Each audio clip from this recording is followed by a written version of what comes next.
Thank you. Thank you. So, Brother Josh, please can you pray for us, please? Beloved, let's pray. To you, our most righteous Father, who art in heaven, the King of kings and the Lord of lords, we thank you this hour for another opportunity that we have to make this meeting possible. We thank you for the soul that have gathered here to come and listen to ways by which we can make our relationships work and how we can live a godly life even in our relationships and in our marriages. We ask, Lord, that you should take preeminence of this meeting, that you should take absolute control, that all that will be said will give glory to your holy name. This we pray in Christ's name. Amen. Amen. Thank you so much. Thank you for, just taking up that role, even though it was an impromptu. I didn't tell you about that. So thank you so much. So let's get started, right? Yeah, it's 3:08, so let's get started. So our topic for today's discussion is understanding gender roles in a relationship. Okay, so you know how we do it. We ask questions, we rub minds together and, we find solutions. We know what this topic is all about. So I'm going to start by asking us a question. So what do we think, gender roles are in general? Like when we hear the word gender role, what comes to our mind? So, yeah. Thank you for joining, Dorcas, MJ, Balumi, Brimon's iPhone. Thank you for joining. Okay, so we're going to start with the question that says, what do we understand by gender? Or maybe let me rephrase that question. What is the role of a woman or a man as God has, made us? Well, we can go back to the beginning if you want to. We can go back to Genesis, if you want to go to that route. And we can also look at our society and look at, what the role of men has been and women. So what can we say about that?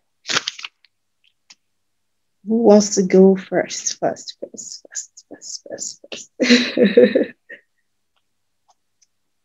I hope you all can hear me. Let's see.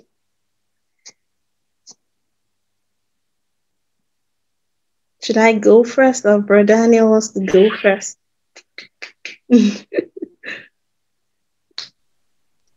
I was hoping Go first, please. Go first. What are the eligible bachelors and yeah. yes. They don't want to be quiet today, but please don't be quiet. We need your participation. Okay. Hello, good evening, everybody. Yes, good evening. Good evening. Leave the eligible bachelors alone. Justin, I'm also on the line. Yeah, definitely. Please go ahead. The gender role means the role that's gender means male and female, right? Yes, exactly. Yes, that's right. So we have the role of a man and the role of a woman. Yes. Then looking at the Bible said the man is the head of the family. Then the wife happens to be the neck. Yes. Mm-hmm. So the man happens to be the priest of the house. Okay. Then the woman follows suit. Then the children. Okay. Yes. So looking at the genders, African culture, going by African culture, the man gets the money, the woman do the cooking. Okay. Yes, we're listening.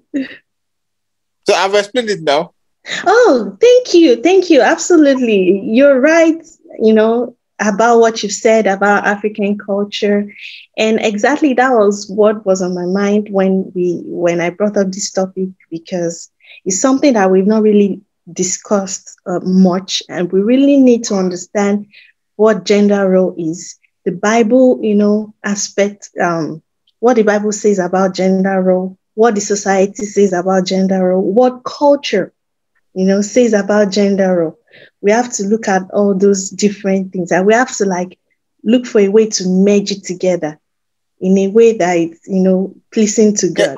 Sorry. Okay. Yes.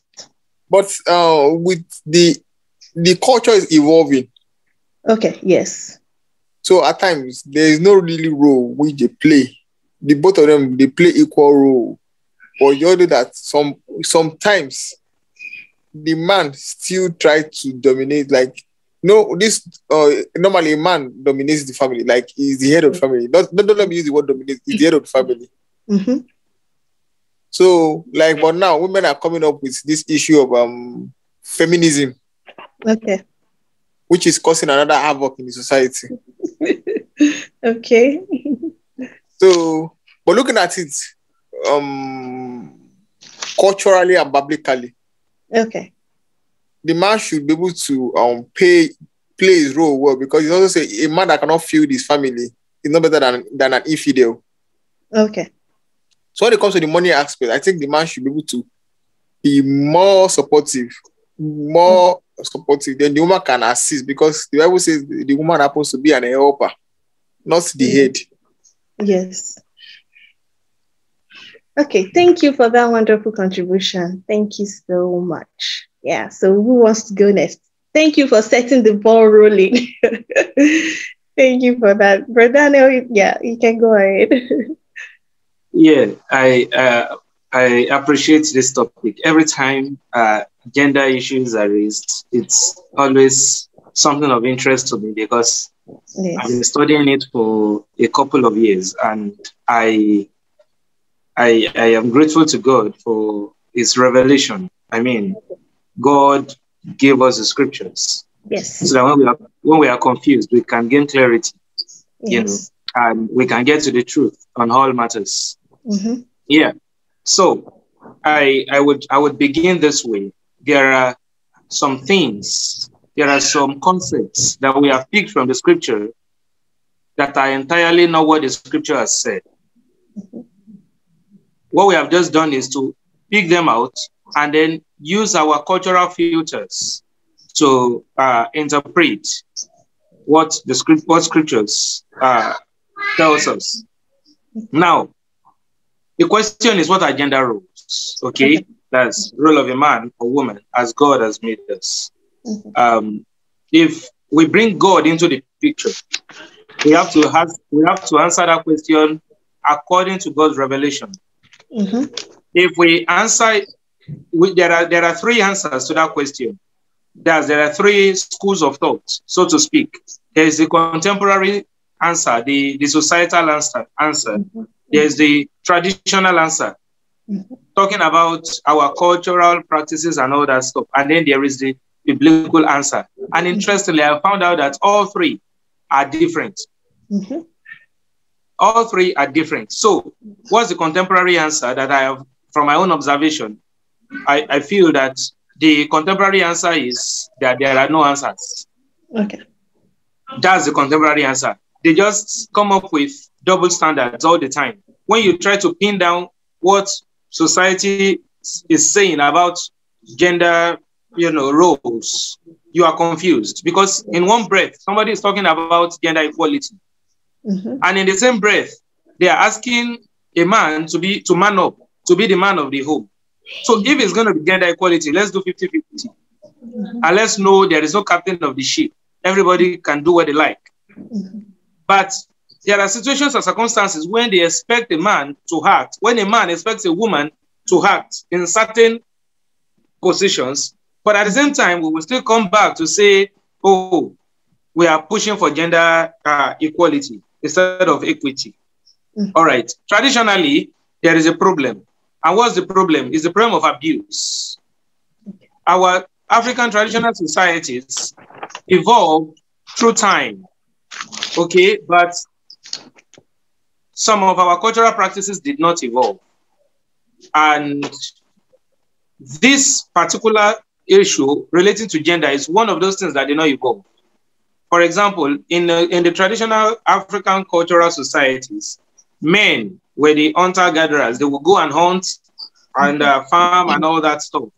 Then in the evening, they return home the wives will take the animals they have killed, and they would make food for the family.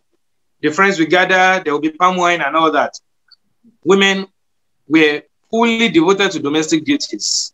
But Western education came in the 1800s, and by the 1900s, there was advocacy, especially in Africa, in Nigeria, for the girl child education. Thanks to people like Obafemi Awolowo and the rest of them, the girl child began to go to school. Parents were incentivized so that girl children can go to school. Now we are at a time when it is only people who are totally uninformed that will still be saying that a girl should not gain education. Now, if a girl gains education, then she can work and earn a living. Of course, she did not go to school just for the fun of it, for enlightenment. Even if what she will be doing will be domestic. That education has emancipated her so that she will be able to serve effectively in that capacity. Now, despite those realities, many men are trying to cheat the system. Cheat the system in what sense? They want their wives to behave like their grandmothers, even though their grandmothers do not have the education she has. So they begin to see themselves as the only persons who can think logically in the family, and that the wife her job is just to cook and for them to drop money for her to take care of those things. That's the traditional answer. Now, I have saved the best for the last, because this is the one that I personally have chosen to subscribe to, and I'm still struggling with, because we live in a society that disagrees completely with this. And that's the scriptural position. Can I continue? I am these days very careful not to talk too much all at once. Should I pause there before I get into the scriptural answer, or I can't hear you? You are muted. I'm sorry. So sorry. So I said you can go ahead. Let's continue with the scriptural, okay. And then yes. Okay. I'll just talk about the scriptural and keep quiet. Okay. Yes. So now, the only reason we are talking about gender today is because God made male and female. Is that not so? So yes. When we go back to the scriptures, again, we misinterpret scriptures. Number one, the first idea is that some people believe that God made Adam, and Adam was just roaming around. He did not know anything. It was maybe some days later or years later that God now said, "Okay, let me pity this man and give him a woman." That is the first error. The woman was not an afterthought. God made both Adam and Eve on the same day in Genesis chapter 1, verse 27. Genesis 1:27 makes it clear that God made them male and female. And God did not create any other thing. We can mark that. God did not create any other thing after the sixth day. Immediately after the sixth day of creation, what we have is procreation by the command of God. So God did not make Eve after the sixth day. God made her the same day he made Adam. So that should help us to eliminate some beliefs that a woman has 7 ribs and a man has 9. Or how do they call? There's this, Yoruba cultural belief that a woman is weak in some type of way. Again, misinterpreting 1 Peter chapter 3, verse 7, that says that men should dwell with their wives with understanding as weaker vessels and all that. Forgetting that that passage is not saying that a woman is a weaker vessel. But it is saying that the man should treat her, should relate to her as something fragile. He should handle her with care. He should not abuse her, whether physically or emotionally. But he should dwell with her according to knowledge. But then we misinterpret it to mean she's weaker. All right, that's another problem. So what is God's rule? What is God's design? Number one, God made male and female the same day.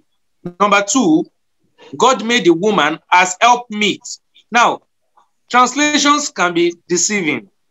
When you translate, when you go back to the original, the Bible was originally written in Hebrew, Aramaic, and Greek. Okay, that portion of the scripture was written in Hebrew.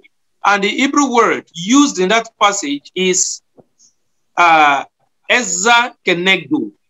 Ezra Kenegdo is like a compound word, 2 words merged into one. Now, what does Ezra mean? Ezra means helper. What does kenegdo mean? Kenegdo means corresponding to, in front of, as opposite as. That is what it means. So when you merge those two words together, you will find out that God created a woman as a helper corresponding to man. Now, when we now search the scriptures to find out other instances of the use of the word Ezra in the Bible, we realize that apart from a woman, the only other person that word is used to reference is God Almighty. Now, why would a man think that a woman is less than him, but will never think or will not even conceive to think that God is less than him? So let's think of it in that way. A woman is not a maid. She is helper. It's like in that song, there is something that makes me come into your presence, my helper. When you think of helper in that way, you don't think of somebody less than or somebody that is just like an auxiliary. She's not an auxiliary. She's equal to you. She is as solid as you are. The same intelligence, the same capacity, everything. God did not make inferior products. Now, kenegdo now helps us to understand why then did we need a woman. Kenegdo, it says corresponding, but not exactly man. So corresponding means that, okay, if you have a car now, a car has side mirrors. So when you look at the driver's side mirror, the job it's supposed to perform is different from the one on the passenger side, even though when you hold the mirrors in your hand, they look alike. But if you mistakenly buy the driver's side mirror and try to fix it at the passenger side, it will never work. And that was God's plan. The role God designed for a woman is clearly distinct from the role God designed for the man. Yes. And it is purely biological. Now, biological in what sense? A man can never get pregnant, no matter how hard he tries.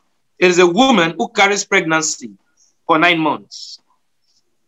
A woman cannot impregnate herself, no matter how hard she tries. Even with IVF and all these, modern technologies, you will still need a sperm donor before you can make a baby. So that is what God did. God designed man to be the sperm donor. He designed the woman to be the one who carries the pregnancy.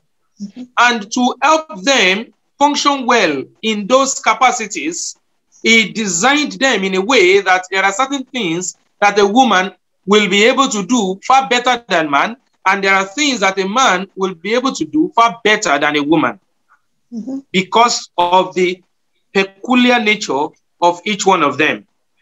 All right. Now, that's stage one. The second problem that I would like to quickly touch on is when we now get to the New Testament. Before we get to the New Testament, now, to prove the equality that God designed originally, you have to go to Genesis chapter 3, when man fell.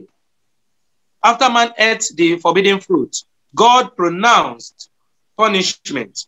And part of that punishment, if you look carefully at the punishment that God meted out to Eve, it was at that point that God said, your husband will rule over you. There's a quick question there. If it is at that point, if the rulership of the man was the punishment to the woman, what was the system they were running before that time? What was the system they were running before Genesis 3? If at Genesis 3, God said that this man will rule over you. So that was where the concept of rulership comes in. Before then, there was leadership. And leadership and rulership are not the same. How did I know that before then there was leadership? It was Jesus Christ that made it clear. It was not until the time of Jesus that normalcy was restored. And this is one thing we must understand. Our world, as we see it now, is broken. God has already cursed this world. There's a curse on the world. So when some people come to say, and they are gender fluid, when some people come to say they are two spirits, when some people come to claim all these kinds of things, and even hermaphrodites and the likes, those things are results of the anomalies. They are results of the brokenness. In the perfect world that God created, it was not like that. In that perfect world, you had just two, a man and a woman. In that perfect world, if a woman were to conceive, she would not experience pain of childbirth. But in the broken world, there is the pain of childbirth. Even when you do cesarean section, there is that pain you feel. Okay, in the perfect world that God designed, there was no, there were no bullies in that sense. There was no form of abuse, so to speak. But in the broken world, you see physical violence, domestic violence, and all these kinds of things happening. So the call of God on us now is that we should not normalize violence, that we should not normalize anomalies, but we should know that the whole creation is now groaning, waiting for the coming of Jesus Christ. Now, as we are waiting for the coming of Jesus Christ, what are we to do? Jesus modeled it to us when he came to the earth.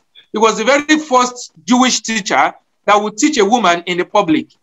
He was the very first Jewish teacher that would talk to a woman, a Samaritan woman for that matter.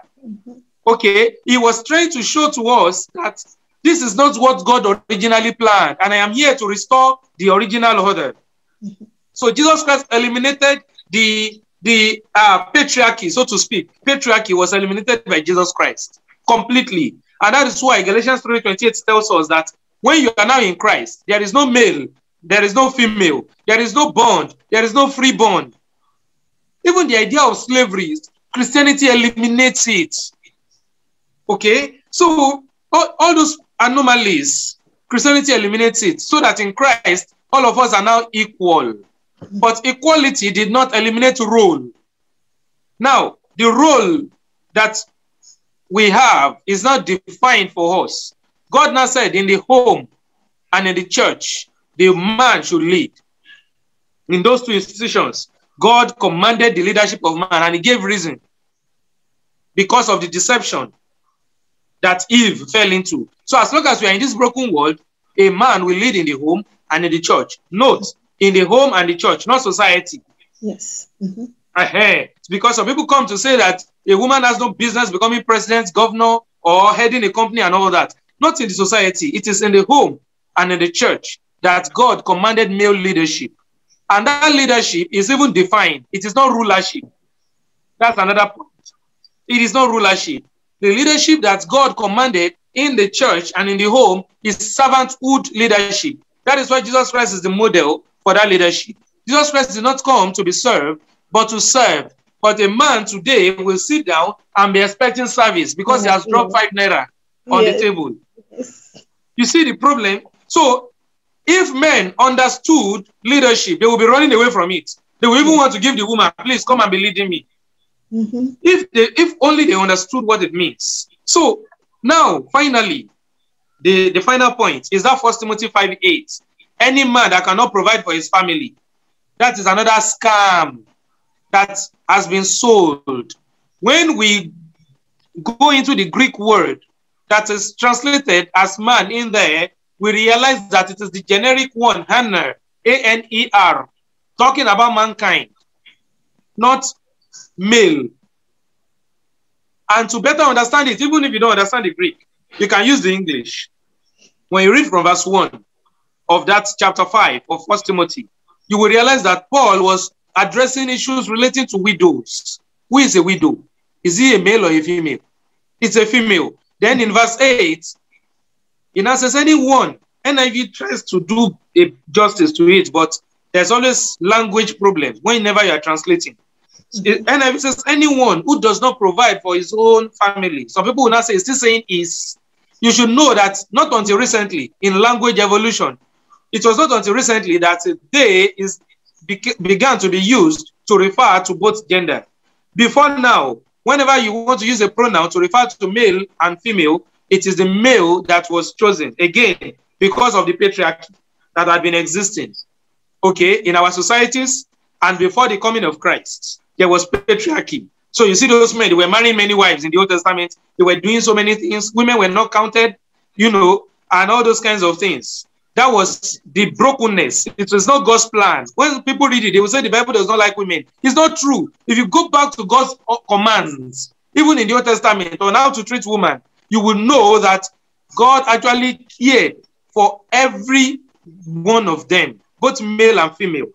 But in human interpretation of the laws of God, they now subdued the woman and decided not to do what God commanded. So 1 Timothy 5:8 is saying anyone, it can be male, it can be female. So if my wife earns more than me today, by God's grace, I should gladly assume the role of house husband. If the husband earns more and there is need for somebody to take a step back to take care of the children, it should not be seen as a lesser duty.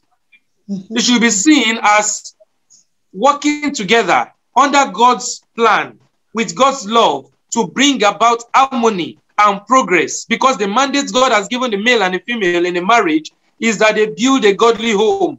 How they do it is up to them in this period of grace. So a man should not feel intimidated that his wife is earning more, or should think that if the wife provides for the family, she's just assisting him. She's not assisting you. She's doing her work. And a man should not also think that the children are his own. Some men will call their wives and say, have my children eaten? Hello, it is our children. You only donated sperm. I carried it for 9 months. You are not coming to claim that have my children eaten because you dropped that much. So let's begin to normalize God's pattern instead of normalizing the anomaly, so that we can get clarity on gender roles. And this thing will have so many implications, from bride price to name changing in marriage to so many other things. But let me just pause there. That's the scriptural view, in short, on gender roles, mutually working together. In Ephesians 5 now details it, that a wife should submit to her husband. And that submission is not subjugation. It is willing submission. It is not forced submission. The woman willingly submits to him as to the Lord, because a ship cannot have two captains. A person must steer the ship, but the person steering the ship should not think that the person that is providing coal is doing nothing, because if they fail to do it, you are gone. So he will lead with no one following. I think it was John Maxwell who said that that person is only taking a walk in the park. So that's essentially how God patterned it. And that's the one that personally for me, I'm going to be submitting as where I stand. That male and female are to work together, the man leading by the type of leadership called servanthood leadership, and the woman submitting as to the Lord, not because the man deserves it, but as to the Lord. Thank you very much. Thank you. That was a very deep and detailed, contribution. Thank you very much. I would like to tell everyone to, kind of take a note, get a paper, take a note, because you might think of a question, or you might, once we're speaking, something might come to your mind and you want to ask a question about. You might need clarification. So if you keep listening, you will forget the question you wanted to ask. So I will request that you, keep a paper and a pen, write down your questions, so that you can remember that exact thing you want to ask question about. So I actually have some things here that I would like to share, and it's more like backtracking to the first question. Daniel has really mentioned a lot of points, and I'm still going to go back to that point. But before that, I would like to share, some of the research that I've done about this topic, and, let's dive into it. So gender role is, like, according to the society, is a sex role, which is a role that, gender role can be conceptualized as behavioral expectation based on biological sex. Now, traditionally, right, for men to be masculine, they are expected to display an attribute of strength, power, competitiveness, and less openly display emotion. That's for men. Now, for women, girls and women are generally expected to dress in a typical feminine way, to be polite, to be accommodating and nurturing. That's how the society defines gender role. So now, in my own little research, I discovered that gender role, there are like 3 types of gender role when we look at it. The first one is the traditional, then transitional gender role, and egalitarian gender role. So I would like to, explain these terms so we can, kind of understand from what point we're talking about. So if you understand this point, then it will be easy for us to understand the society, what society takes gender role to be, then what the Bible says about gender role, like for men and women. So let me dive into those three types of gender role. So the first one is traditional gender role, and that role views the man as the procreator, a protector, a provider, and the woman as pretty and polite and not too aggressive. That's how traditional, that's what people see about traditional. They see the man as protector, provider, procreator, and they see the woman as not aggressive, not outspoken, and not too smart, right? The traditional, let me use it as traditional people. Let me use that term, that phrase. They feel that the woman should not be too smart, And then traditional reflects the expected differences in role for men and women. Men should be responsible for livelihood, therefore they are likely to be assigned to work-related roles, and women should be responsible for family and they are likely to be assigned domestic roles. So that's what we believe about traditional type of gender role. So now let's move to the egalitarian gender role. So that perception holds that roles should not be segregated by gender. Men and women might hold equal roles at work or at home as well. Now, the third one, transitional perception.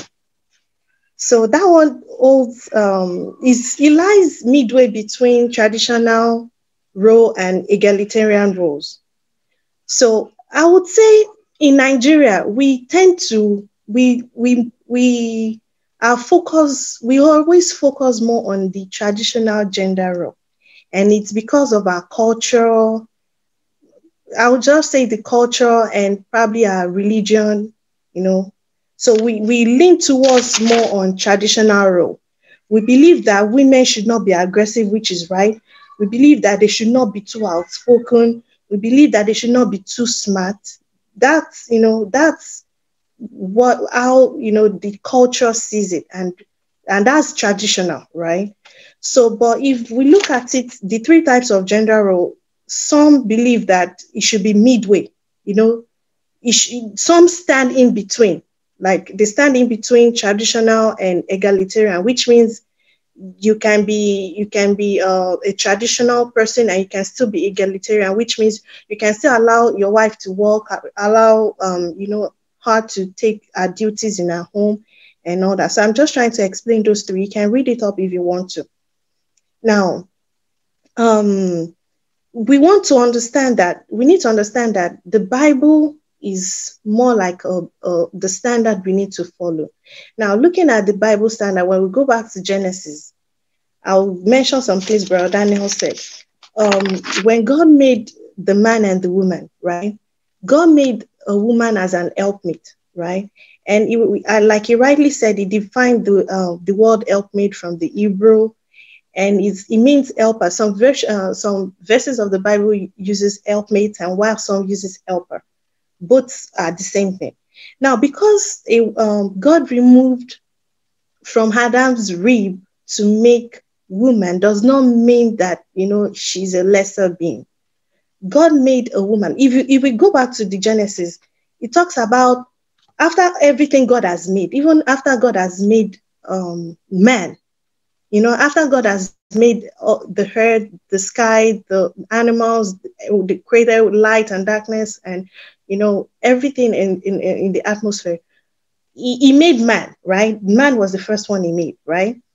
Now, he said, God sees that everything was good, but he did not find a someone suitable for Adam. So he created woman, right?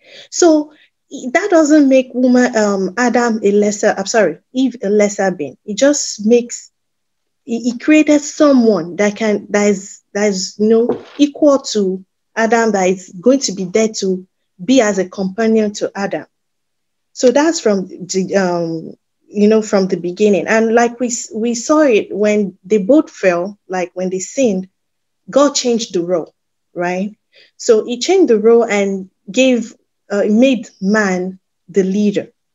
Now, you rightly said that, in this age and time, we tend to, like, we don't understand what leadership means. In a marriage home, we turn it to rulership.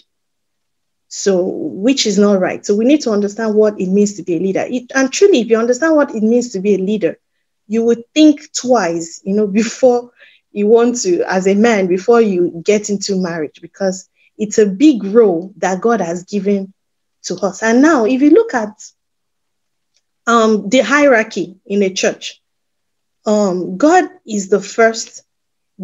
Christ has to submit to God, right? And man has to submit to Christ, and woman has to submit to man. That's how the hierarchy is. So still, God loves everybody. He didn't segregate, but in order to have ordinance, in order to have what's it called? In order to have sanity, let me say, so to say, like to have an hierarchy, to have a certain way in which things are done. That was how God, made the hierarchy. Now, if men understand that they are subject to God, like up to Christ, that Christ is their own head, then they will mind how they, treat women, and know that even like Brother Daniel said, he mentioned that the child is not the man's child. Even the woman, the child is from God. The child is from God. So if we can understand that, okay, this child God has given us, we try to nurture the child, and we know we are going to answer to God at the end of the day that, okay, this child you're giving me, this is how I've been able to nurture this child. The child is from God. It's not by any means the man. Fine, the society makes us to believe that, he bears the man's name. That's just formality. If we understand the hierarchy in the Bible, we understand that this child is for God, and man must be subject to God, and man must, just like the relationship between Christ and the church.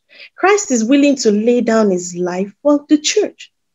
So man must be willing to sacrifice. It's called sacrifice. That sacrifice that Christ has made for the church, man must be able to make that sacrifice.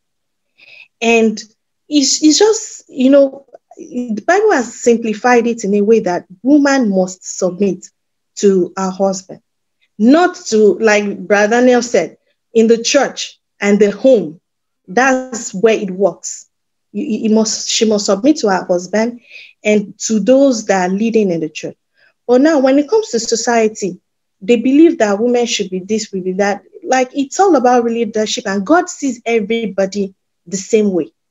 God sees us the same way. And when he said we should go into the world and preach, he didn't say men only should go into the world and preach. He says everybody. So God sees us as equal. So I think I would like to stop on that. I don't want to go too deep.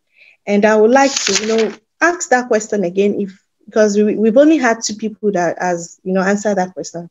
I'd like to see if anyone wants to answer that question again.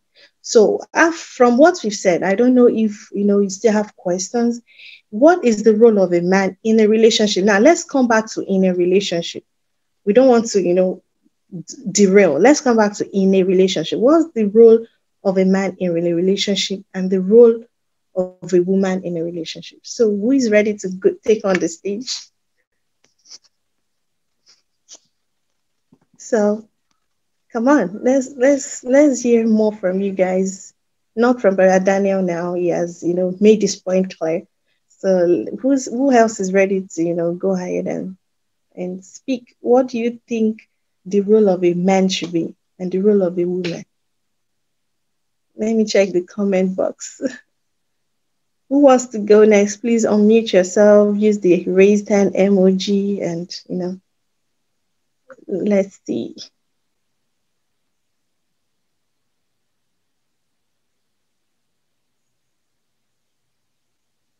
I'm listening.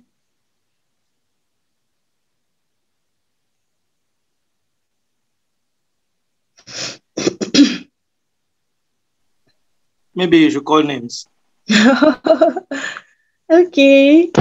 Who wants to speak, please? Who wants to go ahead and say something? Let's hear your views, what your thoughts.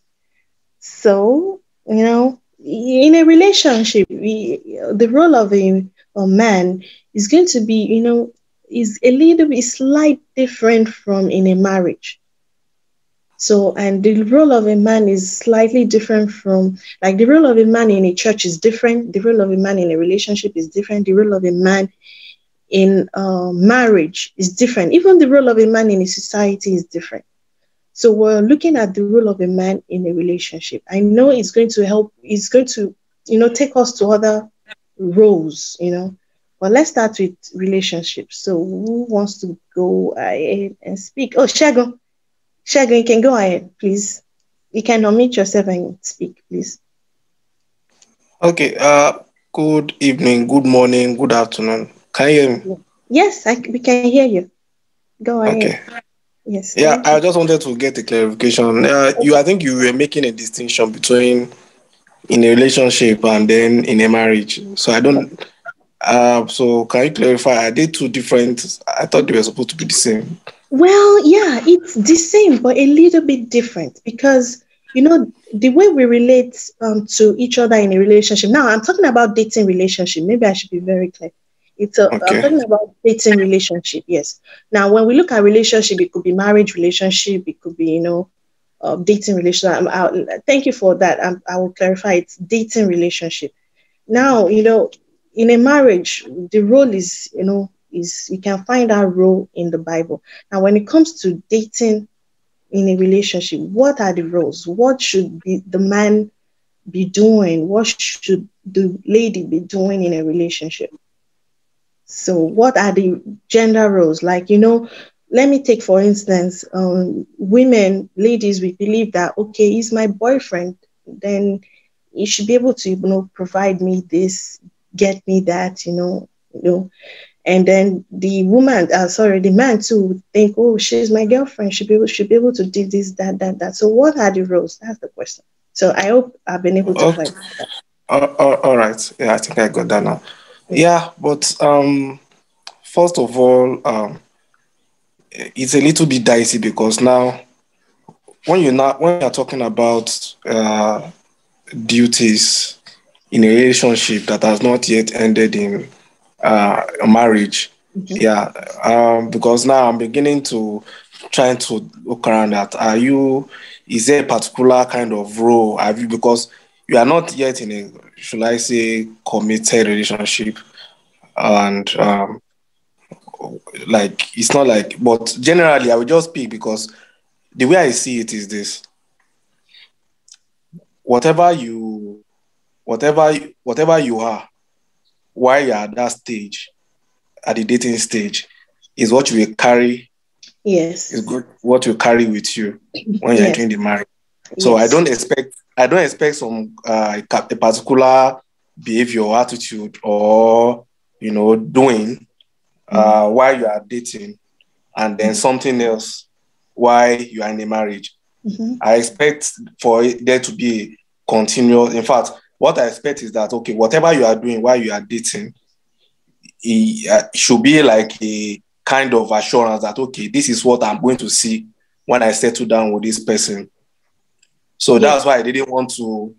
That's why I didn't want to make that kind of separation. You get, so you get what I'm saying. So, Yes. but all in all, um, even I'm going to extend this a little bit back, even when it comes to a normal relationship, let's say friendship, or normal with your pals or your friend, is this to respect everyone, Mhm. respect everyone, your friends, whoever you are going out with, especially whoever you are planning to uh, spend your life with. Respect them. And because these are one of the things that where anybody will be looking out for. Respect people's opinions, and try and also be yourself. And most importantly, be vulnerable. Be vulnerable. I think we discussed this in one of our Sunday sessions. Yeah, I don't know if you were there. So because we normally, this thing normally go on when we're in the dating stage. Is this many people pretend to be who they are not. You get, in order to maybe win the person they are dating over, or to make them look like the good person, just to make sure that the person stays and delay. And at the end of the day, what we find out that by the time they now get married, then the person becomes a total person entirely. And the partner keeps wondering, what went wrong, and the likes. So as the man or as the woman, what you are supposed to be doing is number one. Number one, it has to do with yourself. Then the other one has to do with the person you are dating. That is, so on your own side, what you're supposed to be doing is, just be real with whoever you're going out with. Secrecy should not be an option, because those are the signs. Those are the things that we give the person assurance that, okay, if this person can be open with me at this stage, then that means the person will be open with me when we settle down. Be real. In fact, it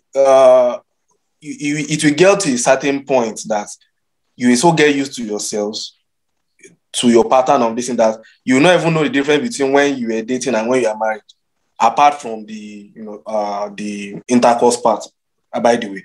But you just know that you flow and the likes, because you are open to each other and likes and this thing.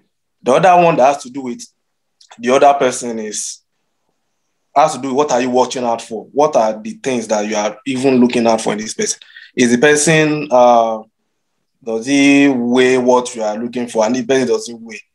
Have you tried discussing with the person their weaknesses and the likes you get? And another thing, also welcome feedback.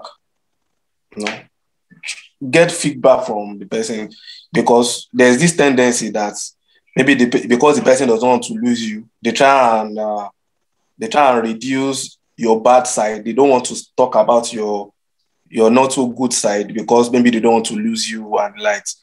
So, but encourage feedback from your partner, from whoever you are dating. Tell them that whatever you are not, that they don't feel, they should let you know. You get. So I think those are very vital things to look out for. I've stopped there.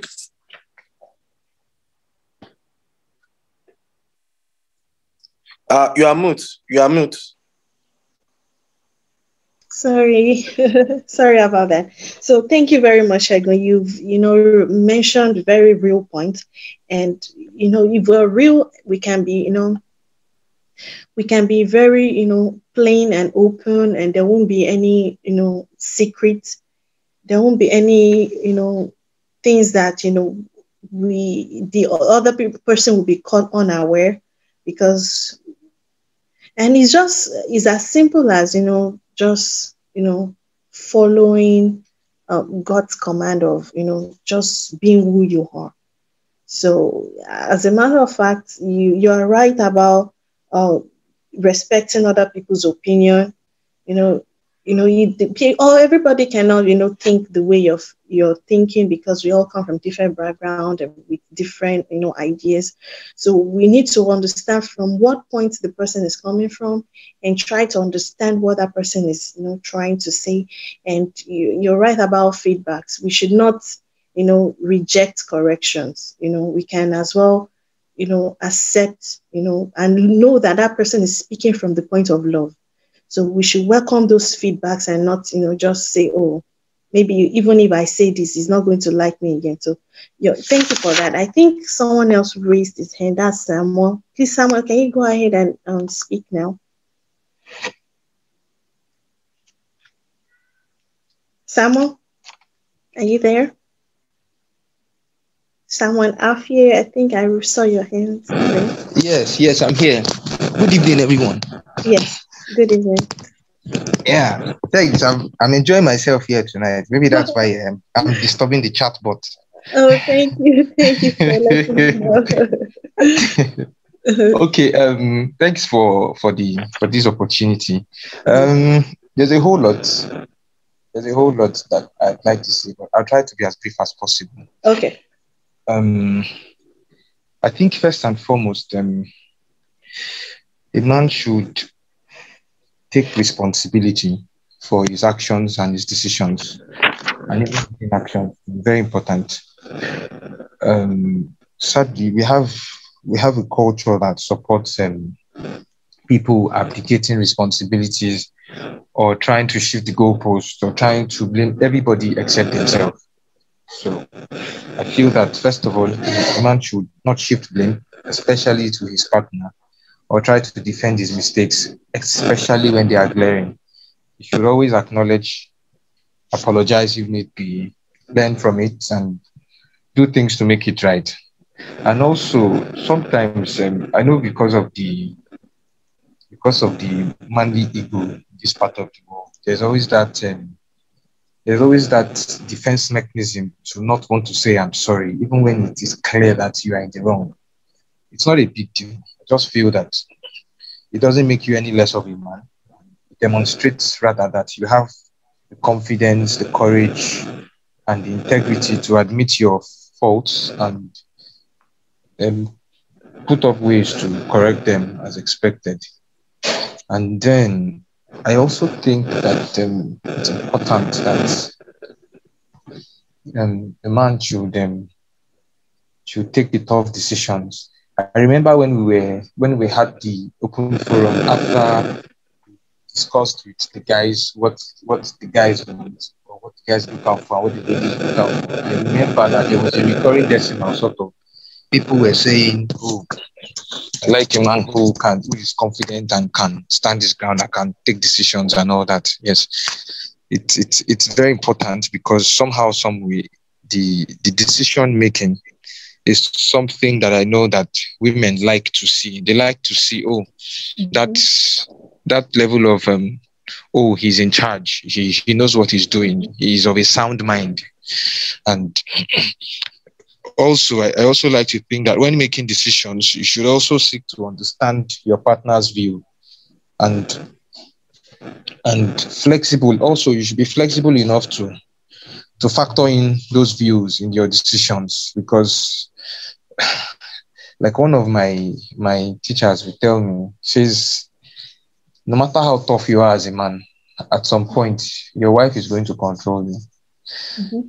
Not control like in the literal sense of control, but there are some things that the woman wants, and women have a very fantastic way of pushing their agenda. And somehow, as a man, you just find yourself following Yakata, and you're like, okay, yes, Your Majesty, I will do as your Lordship pleases and all that. So it's not about seeking to control, though. I feel it's rather, okay, what's the best way? It's like, okay, sorry, I'm going to use an example of a popular place in Ibadan.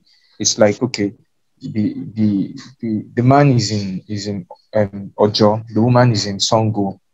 Okay, let us have a meeting point. So let us meet in somewhere central, maybe like UI. Okay. Mm-hmm.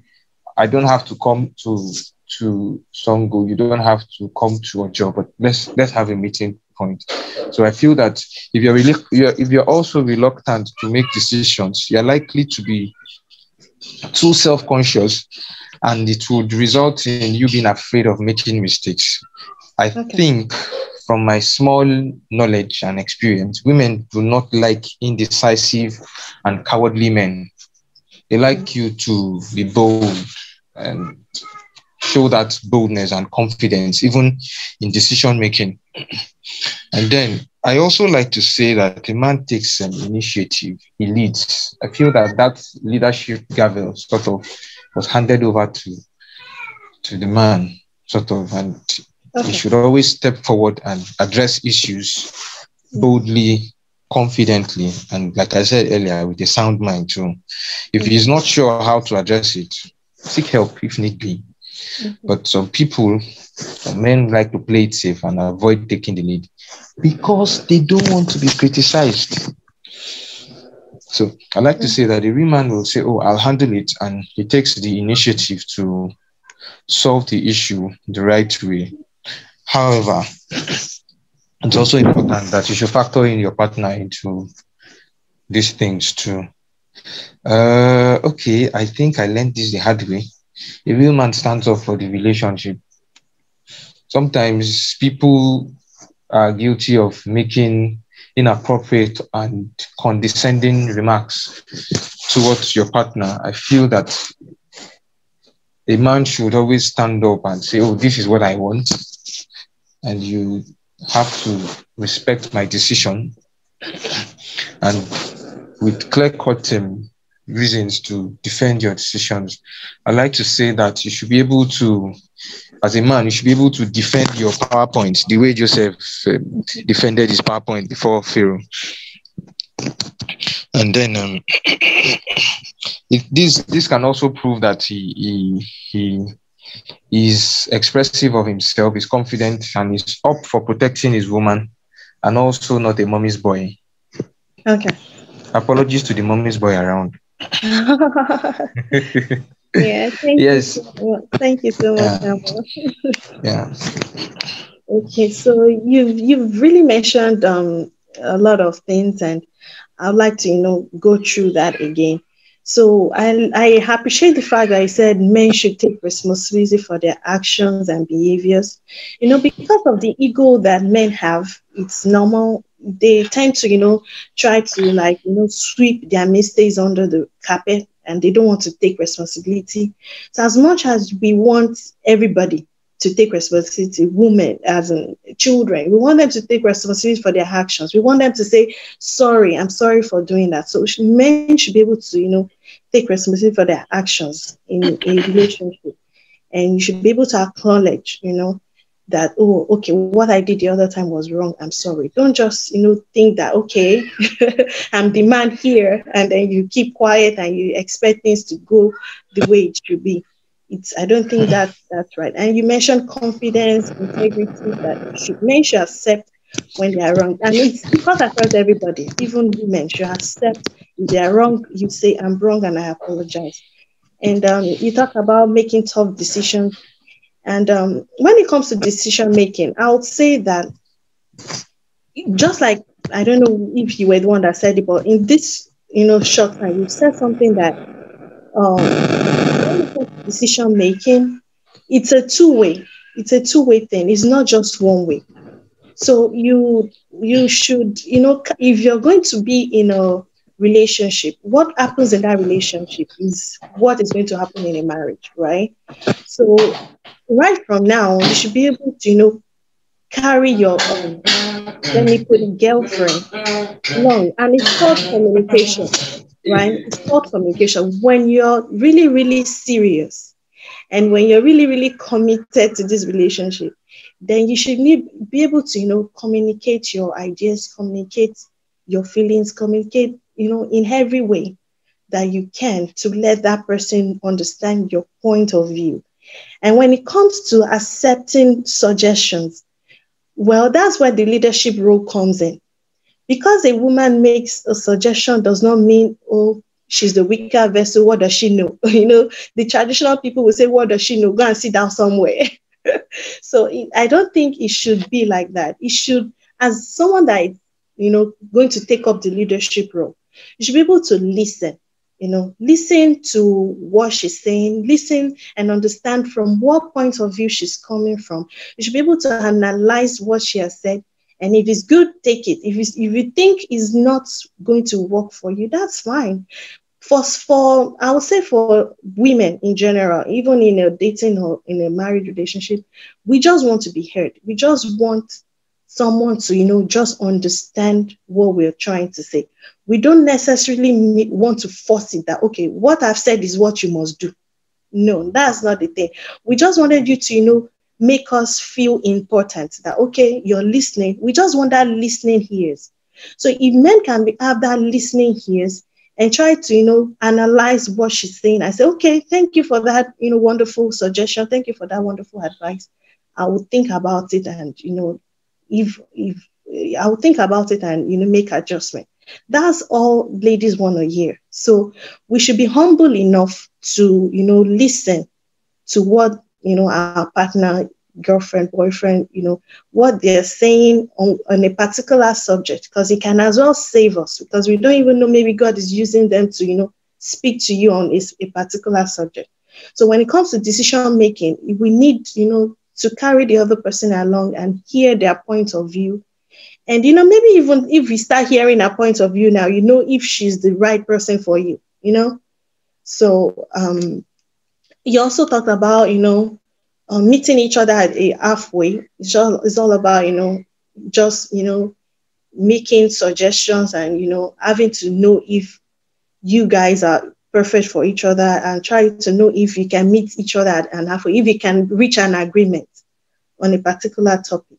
And then you were saying something, but what I can see, bring out from what you said, is that men should avoid me. Like, okay, they think because they are the head, then it's all about them. No, it should be about, even in a relationship, it should be about we. Like, you should put that other person into consideration. So when you're going to, probably make a journey or do some things, you need to put that person into consideration.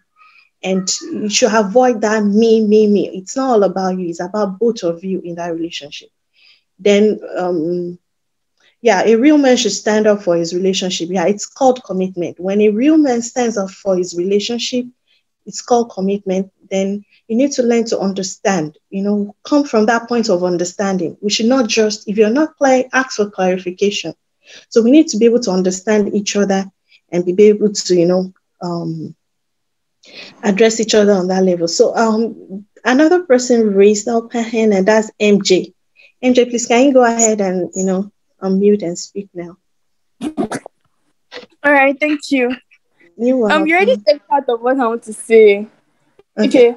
I feel like, at least at the point of dating, the roles are mutual, in the sense that you guys should be there for each other. Mm-hmm.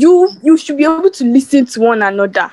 If probably somebody has a business, like, you people, you should be able to give each other ideas, give each advise one another, support each other's businesses, support each other in every way. Yes. If there's something that you cannot do, look for somebody that can help the person. Like, we should be together, doing this thing together, listen to one another. If there's somebody, if there's something that the other person is doing that is wrong, correct one another. At that point, be able to take correction. So, like, I just feel like the at that point, the roles are mutual. Be there for one another. Be doing it together. If somebody has a weak point and it's something that you can help, or something that you guys can seek help for, it's you have to do it together. Like, that's what I think. Oh, thank you so much. That was very short and very, heavy. It has a weighty point of, thank you for bringing up that words. You said be there for one another, support each other. And, when I think about a dating relationship, the society, I'll put, usually think that, they think relationship is all about receiving, right? It's all about, like, receiving. What can I get from her? What can I get from you? Like, okay, it's all about, okay, what does he have to offer? And when you look at what does he have to offer, it's mostly, money, right? Is he rich enough? Can he meet my needs? That's how society has, viewed relationship to be. But in actual sense, when you're in a relationship with, when we can talk about Christian relationship, and if you want to look at it in a very, spiritual way, it's just what MJ has said. It's supporting each other, like, sharing ideas and supporting each other. And it's more like listening to one another. is when you listen, don't listen in a way that you're listening from your own perspective. No. Because when you listen from your own perspective, you might want to push your own thinking on her. So, but you try to listen and understand from what perspective she's talking about. Because sometimes when we share something, it's really, really like, dear to our hearts. And sometimes you don't want the other person to just come and just, take that idea from you and say, oh, that's a silly idea. No. We have to look for a better way to communicate and say, okay, you have a great idea. Hello. Yeah. Yes, who's that? Yeah, that's Shegun on the line. Sorry. No, it was on the point you were mentioning. Yeah, I just wanted to chip something in. Okay. Yeah, concerning the listening parts. Yeah. Mm-hmm. So I think a little mistake that's been made when listening also is the mistake about listening to. Is it listening to correct or listening to fix, sort of? And what I mean is this: if your girl or your fiancé is talking to you and you immediately, after listening, you start offering, shall I say, advice, or maybe she has an issue at work and you start giving them, okay, this is how you're going to do it. When you get this thing, just tell your this and this. And I think sometimes that may not be that should not be the immediate response. Maybe they don't want you to listen and just hear them out and, let them feel that connection that someone is listening to them. Because sometimes it may not be the fix-it advice. And it just need to be heard that, oh, really? Sorry. How are you feeling now? Okay. I don't know if you understand what I mean. Yes, I do. Mm-hmm. So, because I know men have this tendency of, okay, whenever someone brings the problem to you, the number one thing is that I want you to fix this thing for me. Okay. Which may necessarily not be the solution at that moment. So yeah, that's what I want to say. Yeah, you're absolutely right, because we need wisdom to be able to, just have that discernment of where that person, from what point she's coming from. And if we can be patient enough, we can listen to that intonation. You can listen to the intonation of his or her voice. Whoever is speaking and whoever is listening. The person that is listening can listen to that intonation. Is it an intonation of, stressed, tense? When you listen to that intonation, you can know if she just wants you to listen or she's coming from a point that she wants advice. And if you're not sure, you can ask that, are you, you can see, I've heard what you're going through. I'm sorry about that. Okay, so are you okay now? We can ask questions. So we should not be quick to always correct. I guess that's what you're trying to say, Shegun. We should not be quick to correct. We should try to listen and pay attention. And sometimes it's just offering support that, oh, I feel your pain, and I'm sorry you're going through that situation. So then we should be able to correct one another. We should not, be too proud. We should be humble enough to receive, good criticism. It's not a bad thing. It makes you better. It makes you a better person. And we should be there for one another. So thank you for that. I think we've really, really, given enough roles of the man. How about the woman? I think it cuts across both, gender. Those are the things both genders should be doing. So at this point, I would like to ask a question. Is there any, question before we move on? Any clarification? Brother Daniel, you can go ahead. Thank you very much. I have many questions. Okay, please go ahead. I've been listening and taking notes. Okay. When we're talking about roles in relationships, and I have the following questions. Okay. Who should initiate the relationship in the first instance?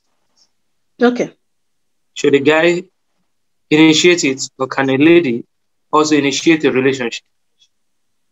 What are the signs of leadership that a man can show before marriage? How do I measure submissiveness before marriage? That How can I tell that this person is going to be submissive in marriage? Then we've been talking about decisiveness, and I'm asking, okay, decision making. Okay, let me address decision making before decisiveness. Decision making. I feel that there are things we are not really addressing, Okay. and I want to know. Okay, you're in a relationship, a decision is to be made. And of course, they say people will not buy in into something unless they have weighed in on it. But you give room for weighing in, and your significant other decides to weigh in, and they are weighing in like they are giving you instruction. Okay, I have heard you, I will take it into advisement. And they are like, no, what are you now going to do? If I eventually decide to do something different from what she has suggested, there will be a problem. Okay. So how do we draw the line? At what point, I really want to hear from the female folk now. A man is to be decisive, right?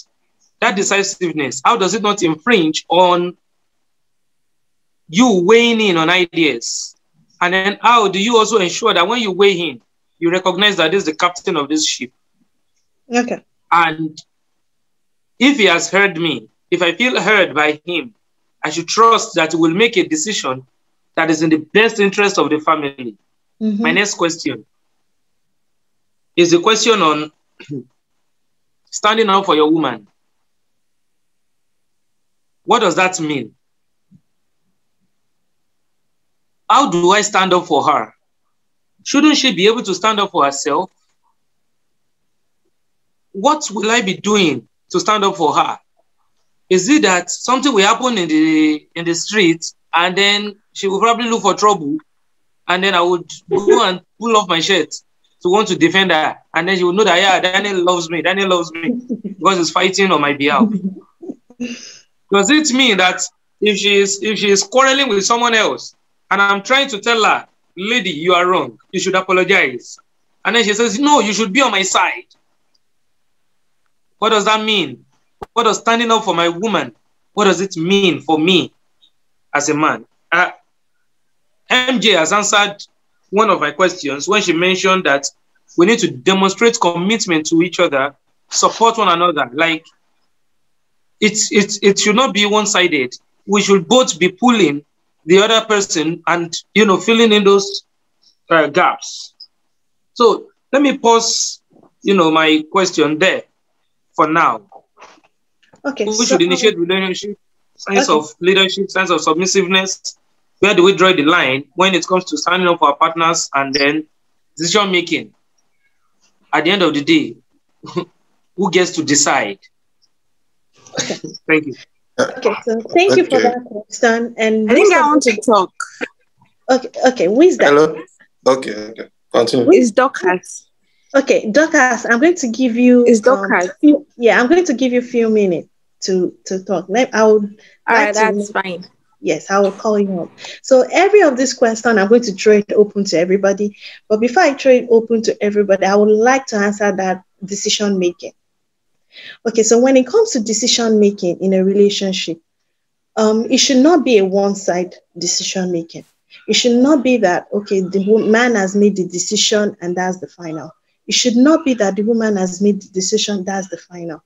Because there has to be like a mutual agreement, like an understanding, a mutual agreement. So when it comes to the man that is making the decision and is telling the other partner about that decision, and the partner is suggesting ideas on how to go about it.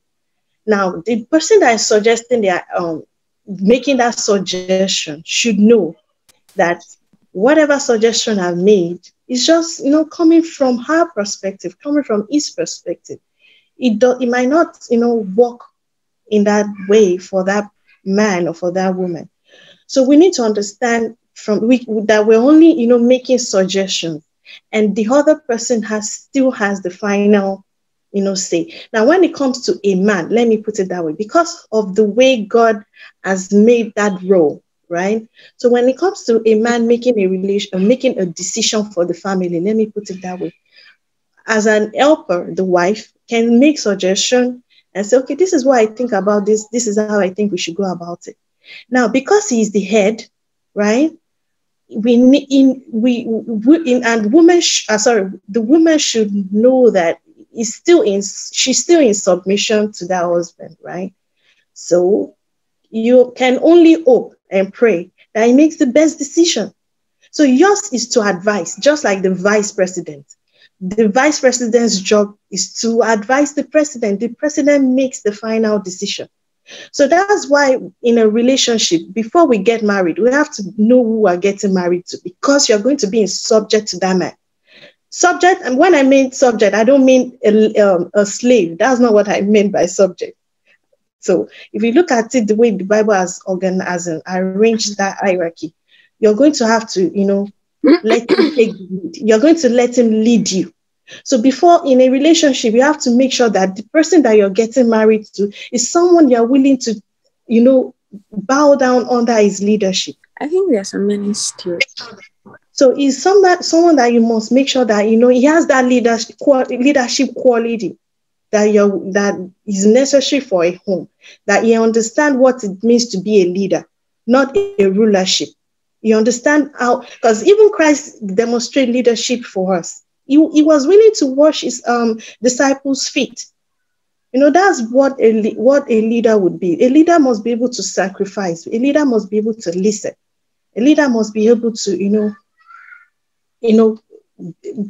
able to, do a lot of things that, you can't even think of. So when it comes to that way, we have to understand that the role of the woman is to, make advice, give suggestions, but the final decision lies with the man. And we can only pray and hope. We can pray for him and hope that he makes the best decision for the whole family. So I think that's how I'm going to answer that question. Then, Dorcas, are you available? You can go ahead and, answer Brother Daniel's question. Oh, okay. Yeah, I'm available. Thank you very much for your perspectives. It was quite enlightening. I'll start with who should initiate a relationship. Okay. Well, there isn't a one-size-fits-all answer to who should initiate a relationship. Mm-hmm. But I'd say that it's advisable if a guy walks up, not walk, but it's advisable, or it's healthier if a man, I may be biased, please, so just pardon me, if a man initiates a relationship, I think it's better.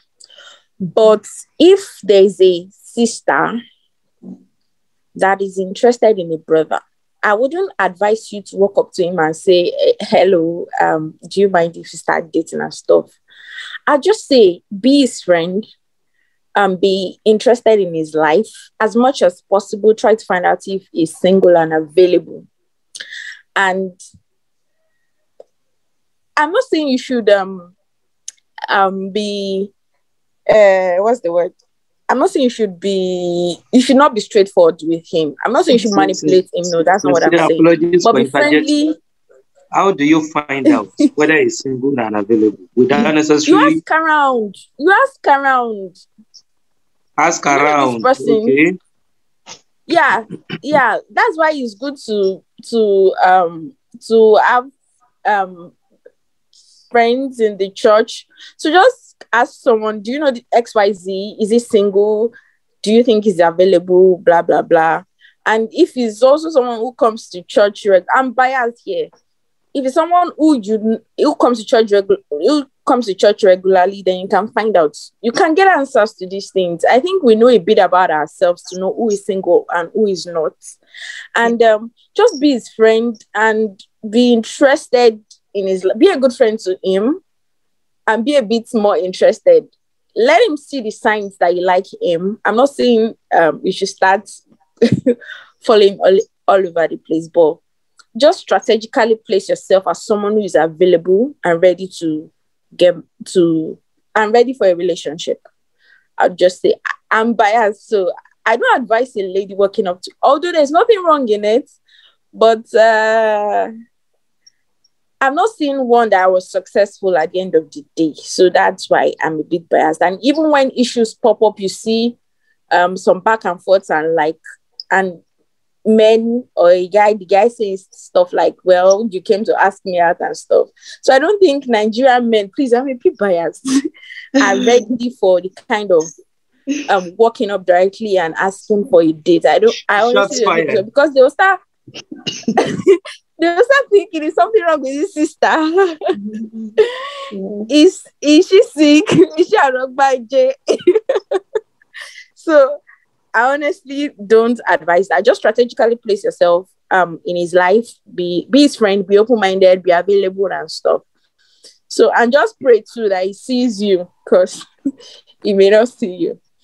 Then the second question Brother Daniel asked about drawing the line between a weak man and a confident man, in making a decisive man, a highly decisive man. I think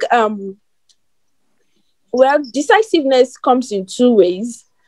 It comes in when you want to make a decision, or when you want to make your needs met. So it depends on the perspective of whatever it is you want to be decisive about. If you want to make a decision, of course, you should involve your partner. I'm not even of the opinion that it's the man that will make the decision. I think it's the better decision maker should make the decision in that particular aspect. I'm of the opinion that we all have weak and strong areas personally as human beings. So when it comes to our strong points, the partner with the better strong point should lead in that particular area.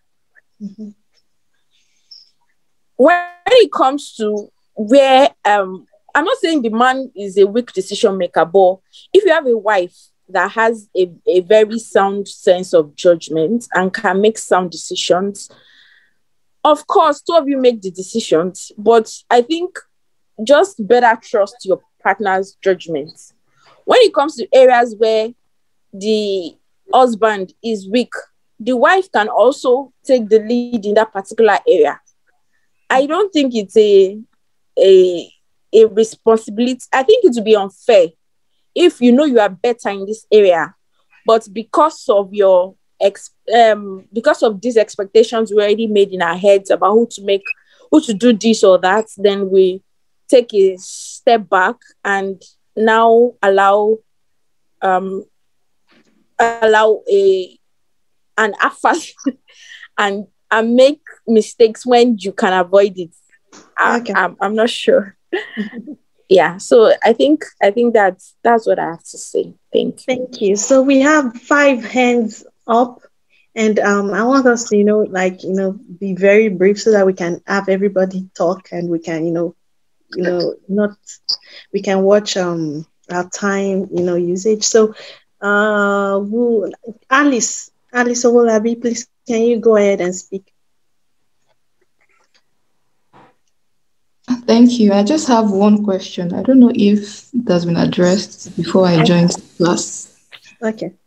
My own question is, in a relationship, who should love more, the man or the woman?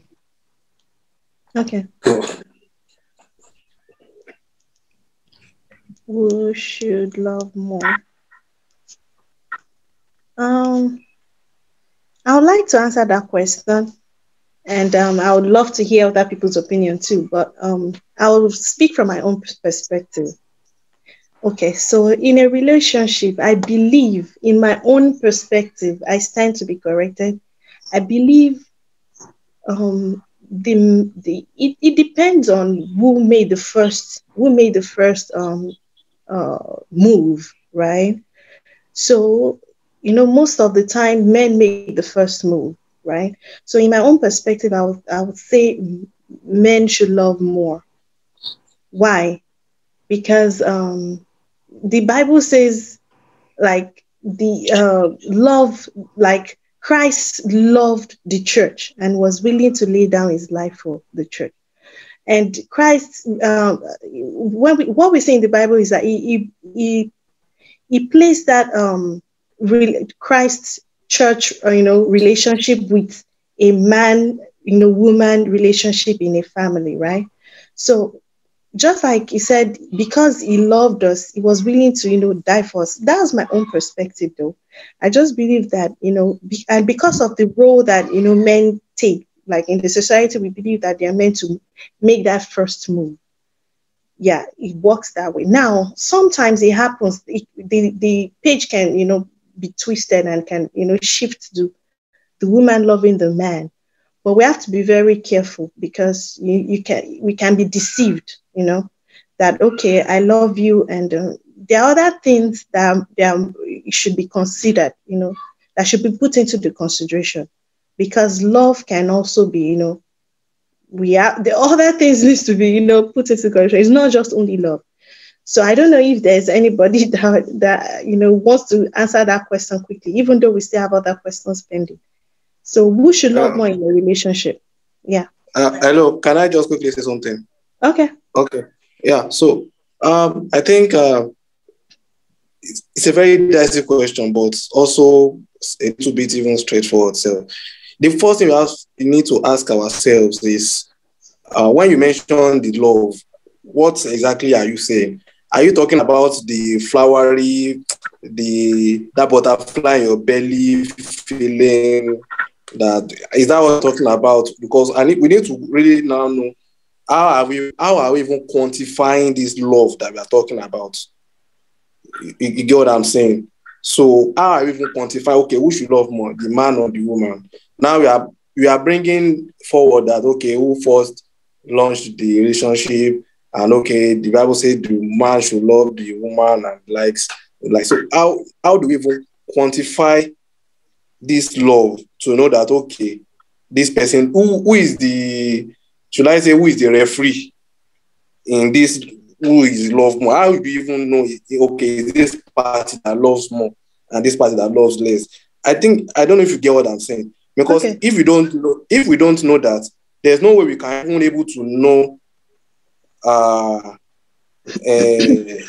to gauge the love. What are the activities that say, okay, this person love more and this? That's one. On the other part, when you start quantifying who should love more, I think we will be creating more harm than good, because now you will be putting a kind of should I say expectation in any kind of relationship that, okay, definitely this person has to love more. They are indirectly saying that the other party should love less. That loving less is okay, since they are they are not the man, so to speak. Mm-hmm. So I think we also need to be careful. I think we should just stop at, we should love our partners. We should love. Yeah. That's it. Yes. Love like it is described in the Bible. Let us love. I don't think we should put that comparison part that more, or who should love less. Okay. Yes. Yeah. Yeah. Thank you for that suggestion. What you said actually brought some things to my mind. Love is something that it should be equal. Like, you should love me, I should love you. It should be equal. It should be mutual. But there's this passage in the Bible that talks about because Jesus, I don't know, please help me out. It talks about Jesus Christ loving first. He loved us first.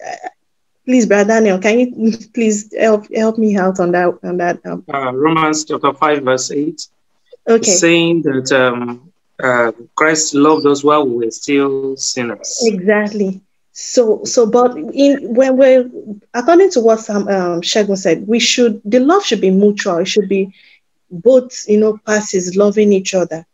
And now, when we talk about love, it should, not be one-sided. And another passage of the Bible talks about the fact that because he loved us first. Yeah, exactly. Even while we're yet sinners. So, I know. Let me just, pause on that, because it's a little bit dicey situation, but it should be mutual. Sister V, can I quickly chip in something? Yes, you can, please. You see, you have just answered the question. Mm. And this is what I have been trying to push toward since. The leadership of that man in the home is demonstrated by the quantity and quality of love he's showing. That is where leadership is. Not in, I am the head of this family, my decision is final. It's in how much sacrifice are you willing to make for this relationship? What is the magnitude of the forgiveness you have to give? How well are you willing to die for this family? That's the point. You see, are you able to just be the glue that holds everybody together, that keeps the home steady?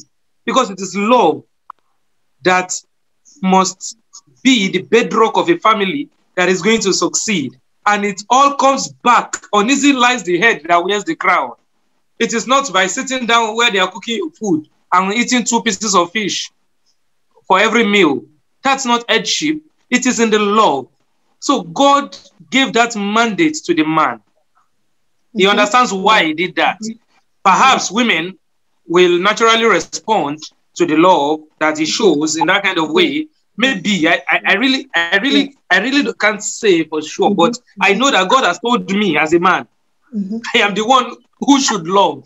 Even when she is not responding, I have to commit to this love and say, see, no matter what you do, no matter, how things turn out, I have chosen to love you. Not because of you, but because that is what Christ, my Lord, has commanded me. If you submit to me, you will answer to the same Christ. Yes. My own job is to love you. Thank you.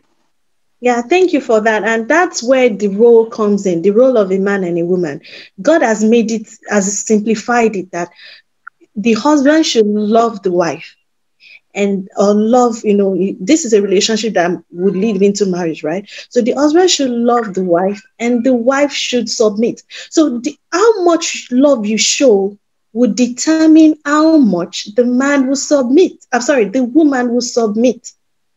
Because if you love, we'll then go back to 1 Corinthians 13 when it talks about love. Love must be kind, love must be patient, love must, have long suffering and all that. So when you love, you show all those attributes, and the woman would willingly submit to your leadership, because the extent of the love you show that woman is the extent of the love she would respond back to you. Right? Because someone wants to speak. Who's that? It's Joshua. Oh, Joshua. You are saying has to love before the woman will be able to submit. The woman's submission should not hang on the love the man shows. Okay. It should hang on the fact that it is a command by God. And it should not be whether the man loves or he does not love. I just want to put that out. Okay, so now okay. Thank you. So when this is where we're going to, like, we all have responsibilities to play, right? So we all have responsibility to play. We should not expect the woman to submit and we are not doing our role, we are not loving.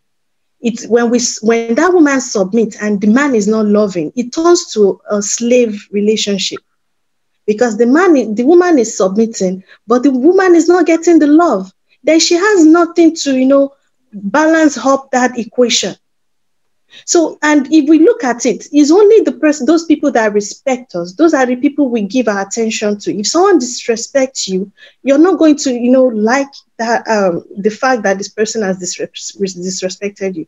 So the God has given us that, and that's why, according to Brother Daniel, he said that some people said God doesn't love women.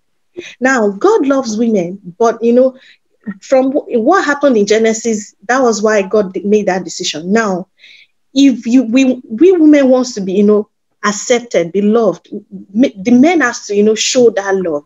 And that's where the equation would balance, and there will be a mutual, understanding, mutual love. It's not that the woman should submit. Fine, the woman is going to submit, but where is the love that will make her submit more, right? I think that's what I can say about that.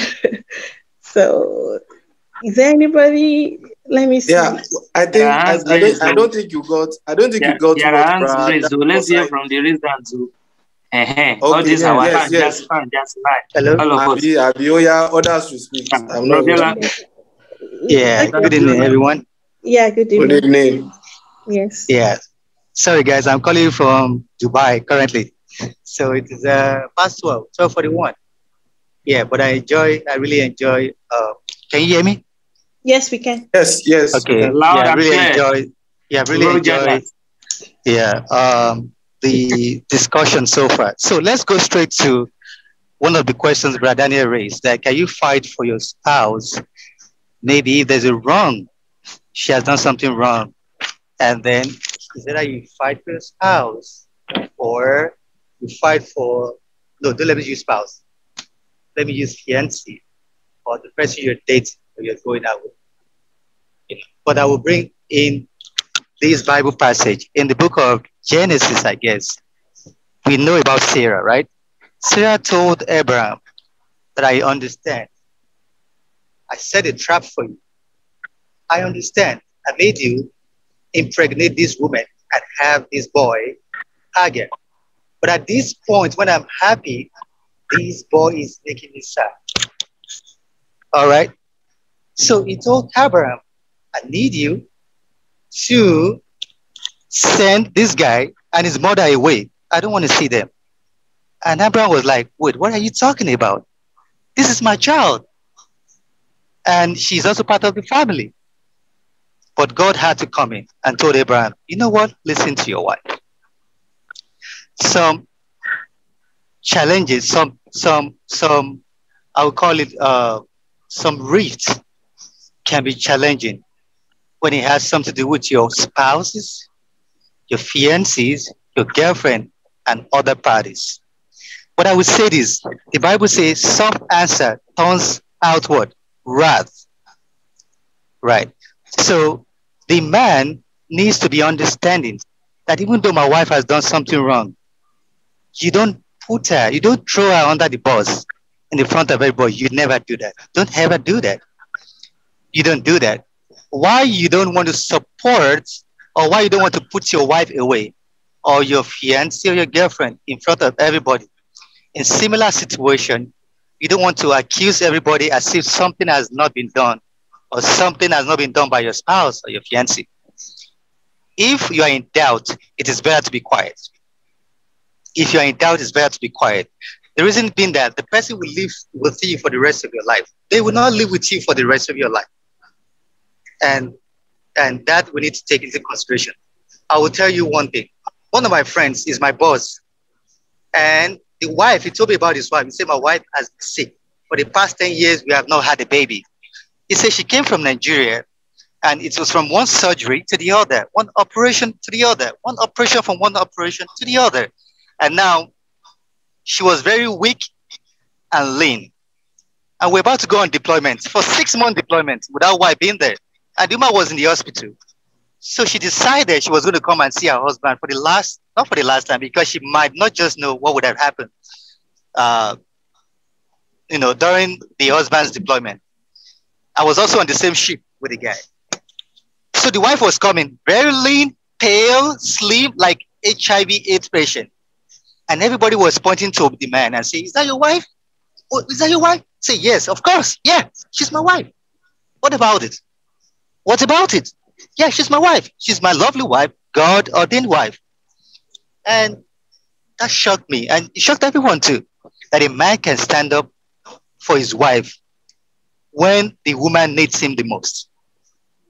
So, fine. The people are looking at the woman as somebody that is not looking fine, looking very tattered, unhealthy. And they want to see if that woman is his wife. But actually, the woman is his wife, and the man had to defend that. I said, yes, and everybody just kept quiet. So sometimes you don't know the opinion of the people. And that's why you have to be careful. And that's why God came in to tell Abraham, yeah, I understand. Don't be angry. Sarah might not need no harm. She might not mean no harm. She might not mean any harm. But just listen to her. Send Hagar and Ishmael away. So that is that about that. Number two, how can you tell if a man possesses leadership traits or not during the relationship? That is a hard one to tell. The reason is that sometimes challenges can test how really a leader is. All right, I would give you an example. I was driving a ship, simulated environment, and they said, Mr. Biola, oh, no, let me explain what happened. So there was a ship that crashed. And I said, if we all in the Navy has these supercomputers, everything we have to calculate near missiles and contact, why do we still crash? And the guy looked at me and he didn't say anything. And they put me in a simulated environment and they say, Mr. Biola, go for it. This is your time. And you know what I saw? I saw two ships coming very close, at close range, and I just couldn't do anything. I just froze. And the man looked at me. I said, you could have done something. I said, but I was afraid. It's just too close.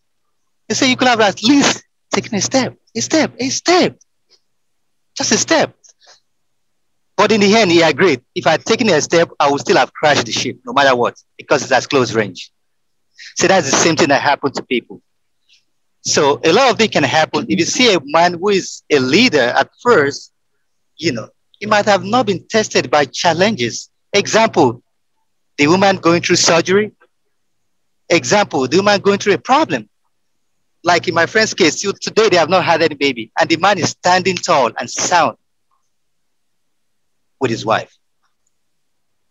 So we need, including myself, we need to go through challenges, to be able to tell how strong the man can be. Will he still be able to stand up for the wife? Will he still be able to stand up for himself in time of need? Okay. Additionally, I would say this. Sorry, Victoria, I'm sorry. I would say this and I would just, I would leave. So I'll tell you what, with regard to taking decision, I would say this. In many times, I would know that if my wife makes any decision, it's not going to work. But I will have seen that choice she's going to make as something that will not be detrimental to the family. I'll give her a go ahead. When she makes it, and if it doesn't work, I'll just smile. I told you, it's not going to work. If you don't let them make decision, they're not going to grow. They're not going to know what they can do. They're not going to know, what their capacity is to doing something or the other, because you're always putting them down. So you have to give them that choice to make the decision. And if it fails, don't laugh at them. Don't bully them. Just tell them, yeah, told you, it's not going to, maybe, there's a better way to do things, and they will realize that and they will respect you for that. I think I have one last one. Sorry. One last one, Victoria. Sorry. Sorry, I said the last one. One last one. So I tell you this. Last time I was in school and I was having serious problem. I was the one with the lowest grade, 20 over 100. Lowest grade, 20 over 100. And I asked them, I said, has anybody ever had this score before? Ever since the inception of this school? They said, no. Okay. What do I need to do to make it the next time so I don't get rolled back for 3 weeks? Because the pain was just too much. And I already had broken bones. I had stress fracture on my bone. I say you have to have 92 in 4 days. And I think that is hard to accomplish. 92 in 4 days? I said, no way. I called Victoria. I said, Victoria, I'm having a problem. I said, I have a stress fracture. My bone is broken. And I don't want to roll back because I don't think I'm going to make it. I need your prayer. She prayed for me and she told the church. And they reached out to me. They said, we are praying for you. And that Victoria told them about what's going on. The odds were just against me. I studied for 4 days. And when I took the exam, I scored exactly 92 and I passed. Everybody was like, that was a magic. Another person just sent me a message. What happened last year? They said they were still talking about me at OCS, that you are a legend. I said, wow, thank you for sharing that. But nobody knew all that went to it. Hard work and prayer and support from your spouse. Your spouse needs to be supportive. Both of you need to be supportive. When somebody is falling or failing, the other person needs to chip in and say, how can I help you? I got your back. I'll pray about this. Or what can we do about it? All right? And that is what keeps the marriage going. That's what keeps the love going. There's much to love than just saying, I love you. Mm-hmm. There are challenges. There are pains. There is stress. There are sleepless nights. But I will just keep it like that. Thank you. Thank you so much for your wonderful contribution. And you said some things that I would like to, lay emphasis on. And it's about soft answer turns out words. So if, in any situation, it's called almost like crisis management, that when something, goes wrong, we don't need to start shouting and start acting up and start being dramatic about it. Sometimes it's just all about that soft answer, soft voice. So even when you've, advise someone and say, okay, do this and do that, and the person did not do it. Maybe let's take for example, maybe I've advised my husband to do something and he didn't do it. Fine, I've given him that opportunity to make his decision and, I've given him my own advice. If he doesn't do it, that's okay. He must have learned from that experience and, he can make a better, judgment next time. So we should not be too quick to judge and too quick to, start shouting and say, oh, I told you to do this and you did not do that. So now you said something about being quiet. Yeah, that's absolutely right.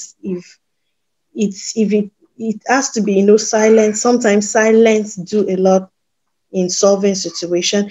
Now, when it comes to supporting, according to Dan Shegun's question, what it means to, support.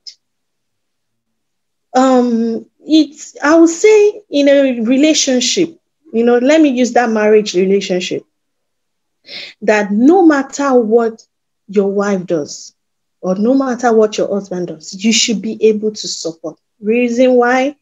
In my own, that's my own idea, because you don't know what perspective other people are looking for. Maybe they are looking for your downfall, right? So maybe they're looking for the downfall of your husband, or you're looking for the downfall of your wife, and they're expecting you to just turn your back. This is a relationship that, you're committed to each other. So no matter what happens, just like the example Mr. Abiola gave about some couple, I know those couple, they have these challenges that the wife was very sick. And people were expecting him to say, oh, that's not my wife, just because she was sick, And, Bible says you love her in sickness and in health. So people were expecting him to, because of his rank, or because of his look, or because of his standard, or because of how, educated, or how his profession, they're expecting him to, say something bad and say, or deny that wife. No, so in that case, you have to stand up for who you've, because you've known her before she was sick. So the relationship should, you should be able to stand up for her. And now when it comes to when that partner has done something wrong, right? If you know that your husband has done something wrong, or your wife has done something, or your girlfriend or your boyfriend has done something wrong, I would still say, if you really, really love that person, you should be able to, stand by her or him, or be silent.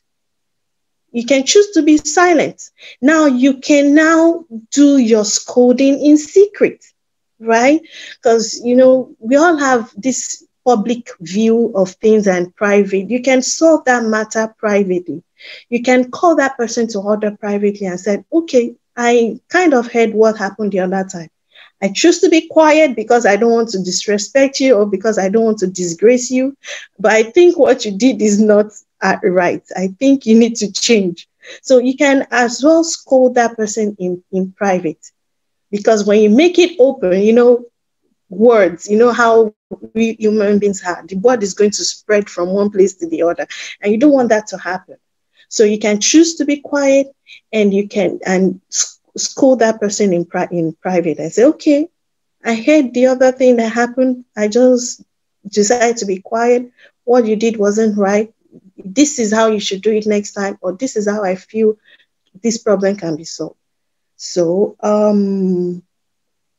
yeah, so it's just standing up for your partner, even if they're wrong. It shows the love you have for them. It shows how committed you are. And yeah, decision, when it comes to decision making, which was the final point Mr. Abiola mentioned, it's decision making. We need to, even our children, we need to let them make some decisions, because that's how you know how much they understand. You can, weigh their level of understanding from the decision they make. So, and they can also learn, because sometimes, making those decisions give you, something to learn about, to make mistakes about. But it would be nice, if we can learn. I'll finish this thought and I'll let you know. So it would be nice if we can if we can learn from people's, experiences, because other people's experience is the best teacher. Your own experience is the most expensive teacher. You don't want to have to go through something, before you can say you've learned your lesson, right? So if other people are giving us advice, you want to pay attention, use wisdom, pray about it, and use other people's experience, because they've probably gone through that thing and they are giving you advice, and you want to cut time. You don't want to make the mistakes they have made. So you want to listen to their experience, see if it's good for you, pray about it. So because if you have to go through that experience and make that mistake, then you have not done so well. Then you're going to pay heavily for that. So that's when it comes to decision making. It's good to, do things and, learn. And it's good to, give other people opportunity to make decisions for themselves. It's a good thing. So, Mr. Abiola, okay. Can you make it 30 quick? seconds? Yeah, so sorry, let me say this. In addition to that, I just want to say that soft answer is very good.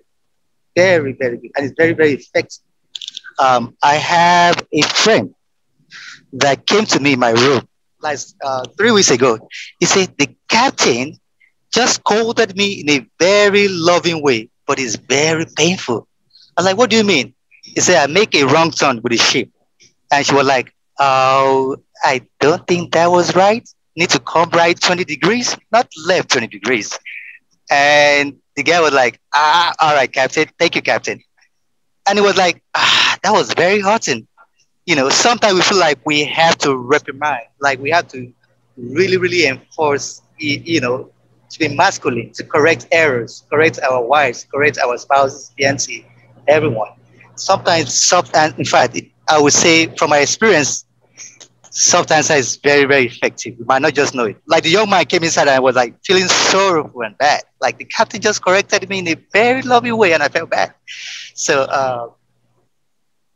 I would just say that. Okay, we might have different opinion, but that is just from my own point of view. Okay, so a little more about that, and I'll call on Christabel. It's been a long time. Christabel has raised a hand up, and I would like to call her up to speak. So when it comes to correction, if we correct in love and in respect, then there won't be any controversy. There won't be any misunderstanding or misagreement or feeling bad. So you have to just like Jesus Christ as our example, he, when someone has done something wrong, having to shout or correct them in a very should I say loud manner, or trying to reprimand or say, okay, it is your fault. The person has already learned his or her mistake. So if we can, correct in love and in respect, and know that we are humans. No, everybody can make such a mistake. Because you have not made that mistake does not mean you can make other mistakes. So we are humans. So we should, learn to, correct in love and in respect, and just have respect for one another. I think would solve, that. So Christabel, please, can you go ahead and, speak? Yeah, okay, sorry, this is about Christabel. Christian? Hello, can you hear me? Yes, we can hear you. Are you there? That's male voice. Right. So I'm saying that your voice is in the background. Can you please get closer to the phone or Oh, can you hear me? Yes, now we can hear you clear and better now. Right.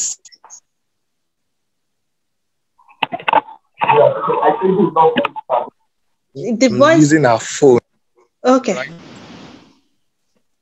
All right. So can I talk now? Yes, now we can hear you clearly. All right. So I just want to ask a question. All right. And I just need a sincere answer. All right. Okay. There's a point that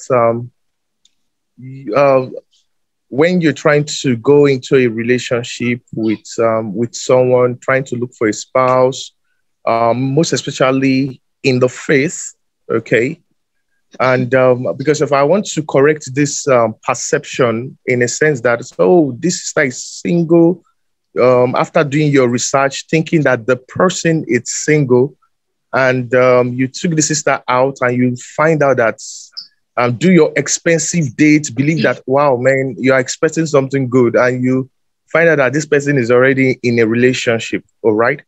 So at that point, okay, how can we quantify people who are truly single, are real single, most especially in the faith? Please, I'm asking a personal question, and I need to be corrected if I'm wrong. I've taken some sister out from my own personal experience, and most of them are seen single in the church. People I asked, do my research, and when I take them out, they're already in a relationship. They're already coupled, in fact, serious relationship. And you'll be wowed. That's wow, really. So number two, again, how can you control someone at the age of 19 deeply expressing love to you as an adult? Yes, you're twice her age. Like she's 21. She's 19 and you are 30. How can you manage such situation? Because you know that I should be corrected. I think that will be lost, right? So I just want to hear your points before I go, because someone is deeply in love. Said she's deeply in love, but you know that there's some other things like over here in Nigeria, all right? You know, there's some status quo that you are looking at as a person. I don't know, individual. Oh, at least she must have gone to school. She's educated to this particular level so that we can have this ability to communicate, all right? Because now I can marry someone in primary school and so on. So how can you manage someone to correct the person that is an underage and expressing love to you? Please, thank you so much. Okay, so this is not a female speaking. This is Bra Solomon. Put on your camera. Okay, is Bra Solomon. Okay, Solomon, what if we may ask? Yeah, good evening. Okay, it's a full house, so good evening. Okay, good evening. Thank you for joining. Thank you. Okay, so we get your question now. So who is truly single? Well, that's where the part that comes to being real comes in. So we need to, be real with ourselves and be able to, come, just being real. So I would say it's those people that have said, oh, they're in a relationship. I think they are really enough because they didn't lie about it. Because there are some people that you still take them out and they still tell you they're not in relationship.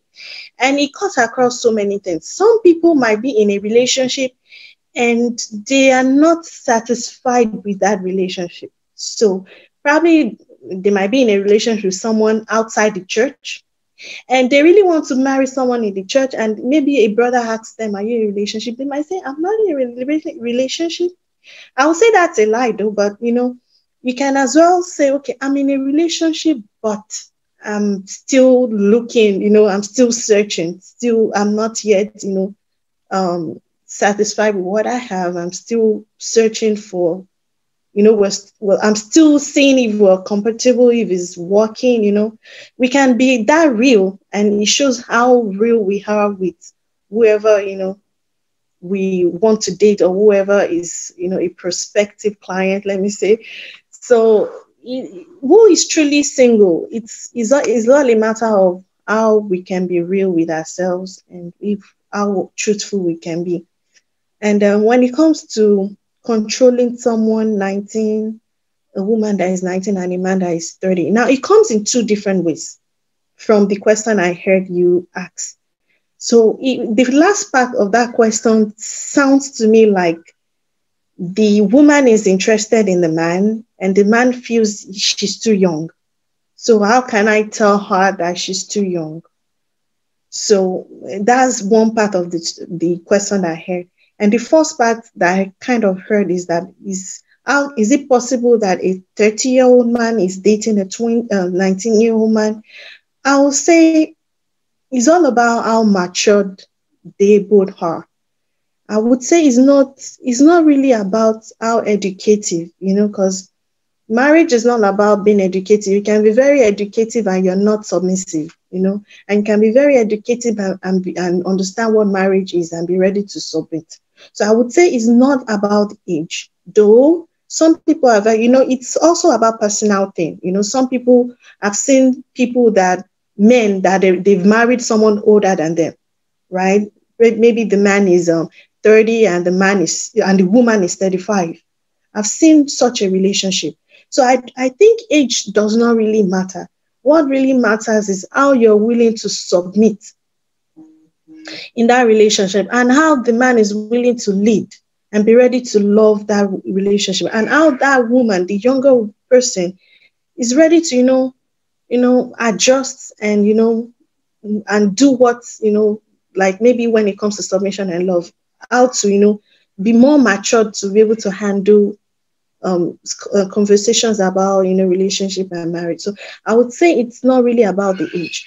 Now, about the education, yeah, it's, it can be like a requirement, and some people think education is not, so it's just all about personal preference. And when it comes to maybe a younger lady interested in a 30-year-old man, and the man thinks she's too young, then I'll say, you can just say, oh, I'm sorry that you're, interested in me, but I'm not available, right? So, but if that man sees the woman as, good enough, respectful, matured enough, I see no reason why. So, Bro Solomon, have I, answered your question? Is there any more clarification that you need? And probably the group can answer that question. Are you satisfied? Yeah, I'm cool. I'm good with it. Okay, so do we have Brother has something to say about that? Sorry, please, let me just a few seconds.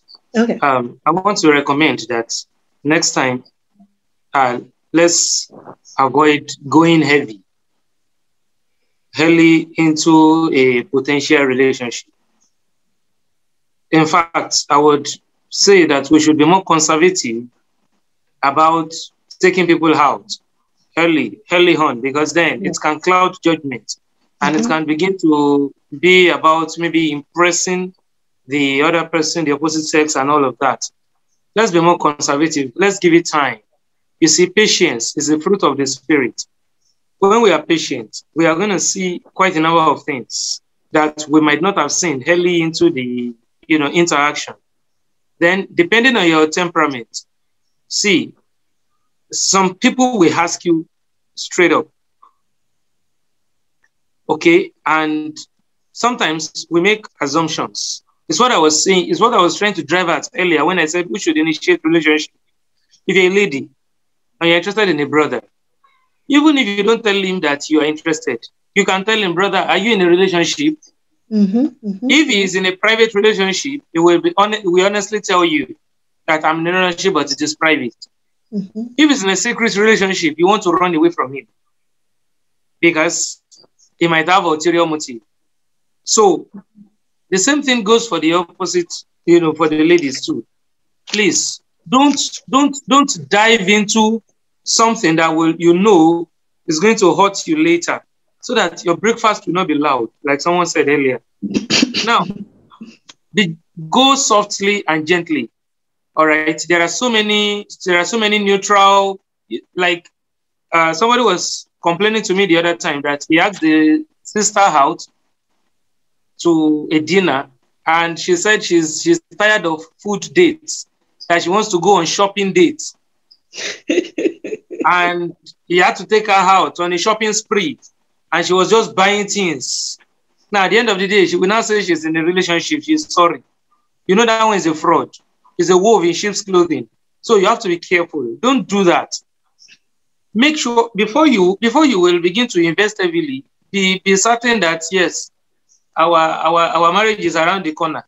So don't do something that will make you not trust other people if that relationship eventually does not work out, as the case may be. Then for the other question, I think the last time we were on this call, the previous episode we had, we talked about something similar. And that's the issue of when you have a young person, for example, a 19-year-old who is professing love to a 30-year-old. See, in this age and time, there are ways to measure this person's maturity. I have always said that it is wrong to just use the chronological age to determine a person's readiness in that sense. Mm-hmm. There's the law of the land. Yeah, I think you have to be 21. I'm not sure, before you can be legally married in Nigeria, assuming this is in Nigeria. Now, there's that. But there is no law against relationship, at 19. Where I'm actually going to is this. This is why I'm very grateful for this kind of platform. And it is why I will still say that we need to do more. See, there are tests that you can conduct to check whether somebody has the maturity to match, because we cannot just rationalize and say it's lost. It might not be lost. It might not be lost, okay? But when you put the person through certain tests, then you will know whether they are, genuinely choosing to love you or they are just infatuating. All right. Now, in the same way we check DNA, we check genotype and all those types, and all the biological tests that we conduct. There are also some psychological tests that can be conducted to check that has this person achieved maturation? Are they mature enough to understand what they are talking about?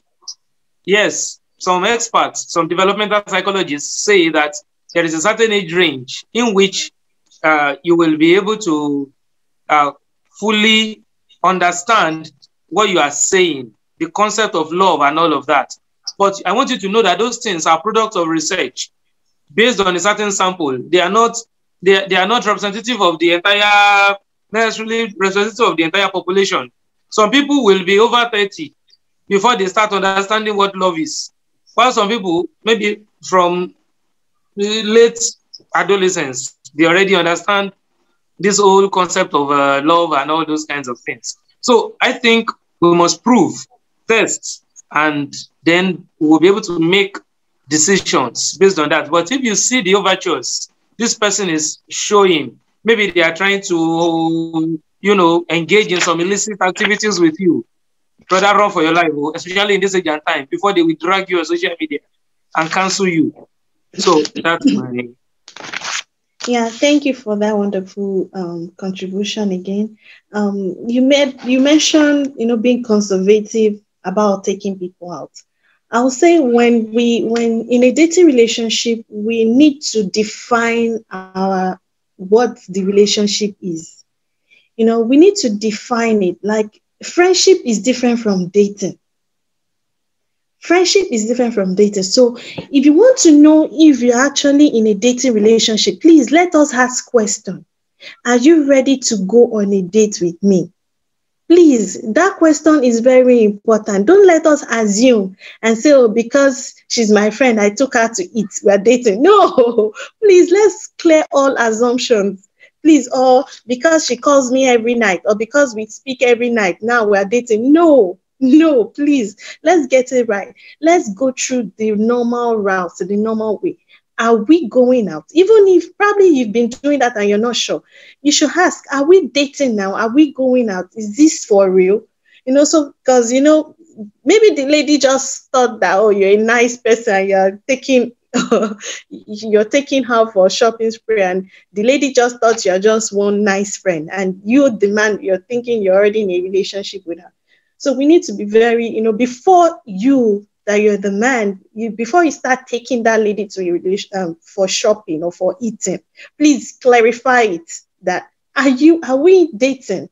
Is this a date? Before you can, so this clarification, it's very important. So we won't have, misconception or, and all those kind of feelings coming in. Then, you mentioned fruit of the spirit. Patience is the fruit of the spirit. Yes. So when we are in a relationship now, we need to understand who our partner is. Like, what if is financially buoyant? We don't have to, necessarily say, okay, you have to be someone that is really, really rich. Now, you understand, maybe he's a student, right? So you shouldn't be expecting much for a student because, he's even under his parents. Now, because he's under his parent does not mean he cannot love. But you should understand that the stage in which both of you are, that, okay, he's still in school, fine. Then, as a matter of fact, in my own opinion, I think a relationship, depending on what level that you are in, should not be so demanding, like, oh, take me to eat, take me on a shopping spree. I think is a misconception. Because if you're not married, right, you should still be under your parents, right? So even if you're working, fine, you might be working, then your status has changed, right? So you should take that initiative to want to, if you love someone, you take that initiative and say, okay, can we go out on a date? Or can we go out to eat? You take that initiative, and the lady should learn to be patient. Don't push for things and say, oh, we're in a relationship, you should take me out. You're not married yet. So he has no, commitment to you that he must take you out, he must buy you something, he must buy you phone, he must buy you data. He's not your father or your mother. He has not, yeah, you're not married to him yet. It is only when you get married to him that you're entitled to all those stuff. So if you're in a relationship, we should stop demanding, because we should learn to be self-sufficient. We should learn to live within our means, and let our parents take those responsibilities. Now, when you ask the question that, okay, so now we're in a relationship, is he not going to get me stuff? That should be his initiative. Then you will know how generous he is. If you stop asking, you know how generous he is. You know how, if he's a giver. Because if you're asking, you won't know if he's a giver. So if you're patient enough and you study who you're dating, you will know if he's a generous person, if he's nice, if he's kind. But when we keep asking, those things will cloud our judgment, and we can't even tell, because the man is trying to impress you by taking you out, by giving you all that. And when you're married to him, you'll be like, wow, so he's this stingy.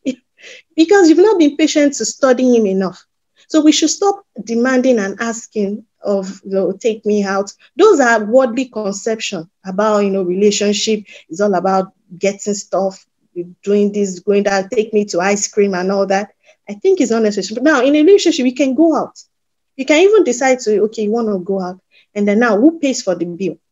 Now, I think in my own view, in who pays for the bill, it should be both ways. It can be the man, it can be the woman. It shows who is ready to take the responsibility. But I'll say that the lady should also offer to, pay for that bill. It doesn't have to be the man. So now, who shows the responsibility determines will tell you who is actually committed one, who is actually ready to, help, support. It doesn't have to be that the man must be the only one paying, it doesn't have to. Because sometimes society have put the ladies in a place where they demand and demand and they demand. Please tell them. Which is not meant to be. So let that man talk. Let that man take the initiative of paying. Also, the lady also should take the initiative of paying. And the man will say, oh, okay, never mind, I'll pay for this. And then say, okay, you can go ahead and pay for it. So I think we should be very ready and very intentional about going into a relationship. We should define our relationship. It should not be about taking. It should be about giving. And like MJ has already said, relationship should be about supporting each other. It should be about listening to one another. It should be about correcting, because when you correct each other, you're trying to make each other, good, and, you're trying to improve. It's more about personal development, trying to develop each other. You should be there for each other. It doesn't have to mean that, being there for each other does not mean buying stuff. It's just the time that you give each other. I know some men are like, oh, I'm very busy, don't call me.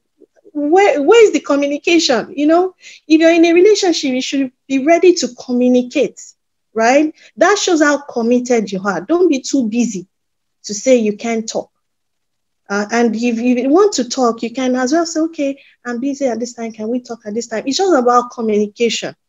So you must be committed to one another. I think I will stop right there. And this is around 5:23, and that's like 10:23 Nigeria. I don't want us. This topic is a very, wide topic that we can't finish in one day. So maybe we're going to have a part 2 of this, maybe based on if the questions are coming and we really need to, put some more clarification on some stuff. So we know if we're going to have like a part 2 of this. Let me see. Some people raise their hands up.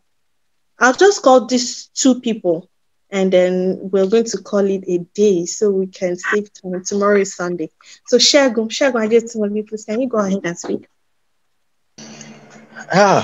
Good evening from Nigeria, anyway. Yes,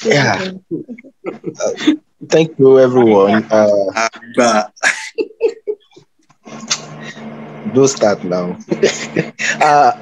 The very first thing, I think I need to drop this question there. So, and that relates to Brad Daniel's first question. Who should shoot the shot first? What happened when a sister make inquiry about a brother, and then the brother respectfully declined the offer? Does it mean that they should become enemies? There are instances where the brother, before even going on the journey, knows that there can't be a forever. So it's better you don't just venture into what you cannot even, you can in less than 2 years. The breakfast and lunch will come at the person fast. So what happens? Is it polite to reject it? I don't know, but of course. And I just want to also add that, for instance, the earlier discussion around feminism and the role of women. So in African Studies at the University of Ibadan, there's a department of gender studies. And in less than a month, my friends and I, we tagged that feminism lost 2 great scholars. So in short, those 2 scholars were young people, of course, and they've always supported that they will not marry. And in short, we just saw their marriage. It came at us fast. 2 of them are married, and they are through with their honeymoon already. So it's actually a changing world. They are the biggest scholars. They are always at the forefront of patriarchy and others. And I will not lie, 2 of them married very rich people, patriarchal people, for that matter. One is a tech bro. So just to be very clear, those that got married, are they Are they men or women? Okay. Yes, they actually married men, of course. Women like feminists, now very strong ones that believe Okay, in okay. So some you're talking rules. about those people that you know. Okay, So I'm saying okay. You're that saying at that those times people that you know some they people believe in, saying, in feminism. yeah, some people promote some ideology that they will not even engage in.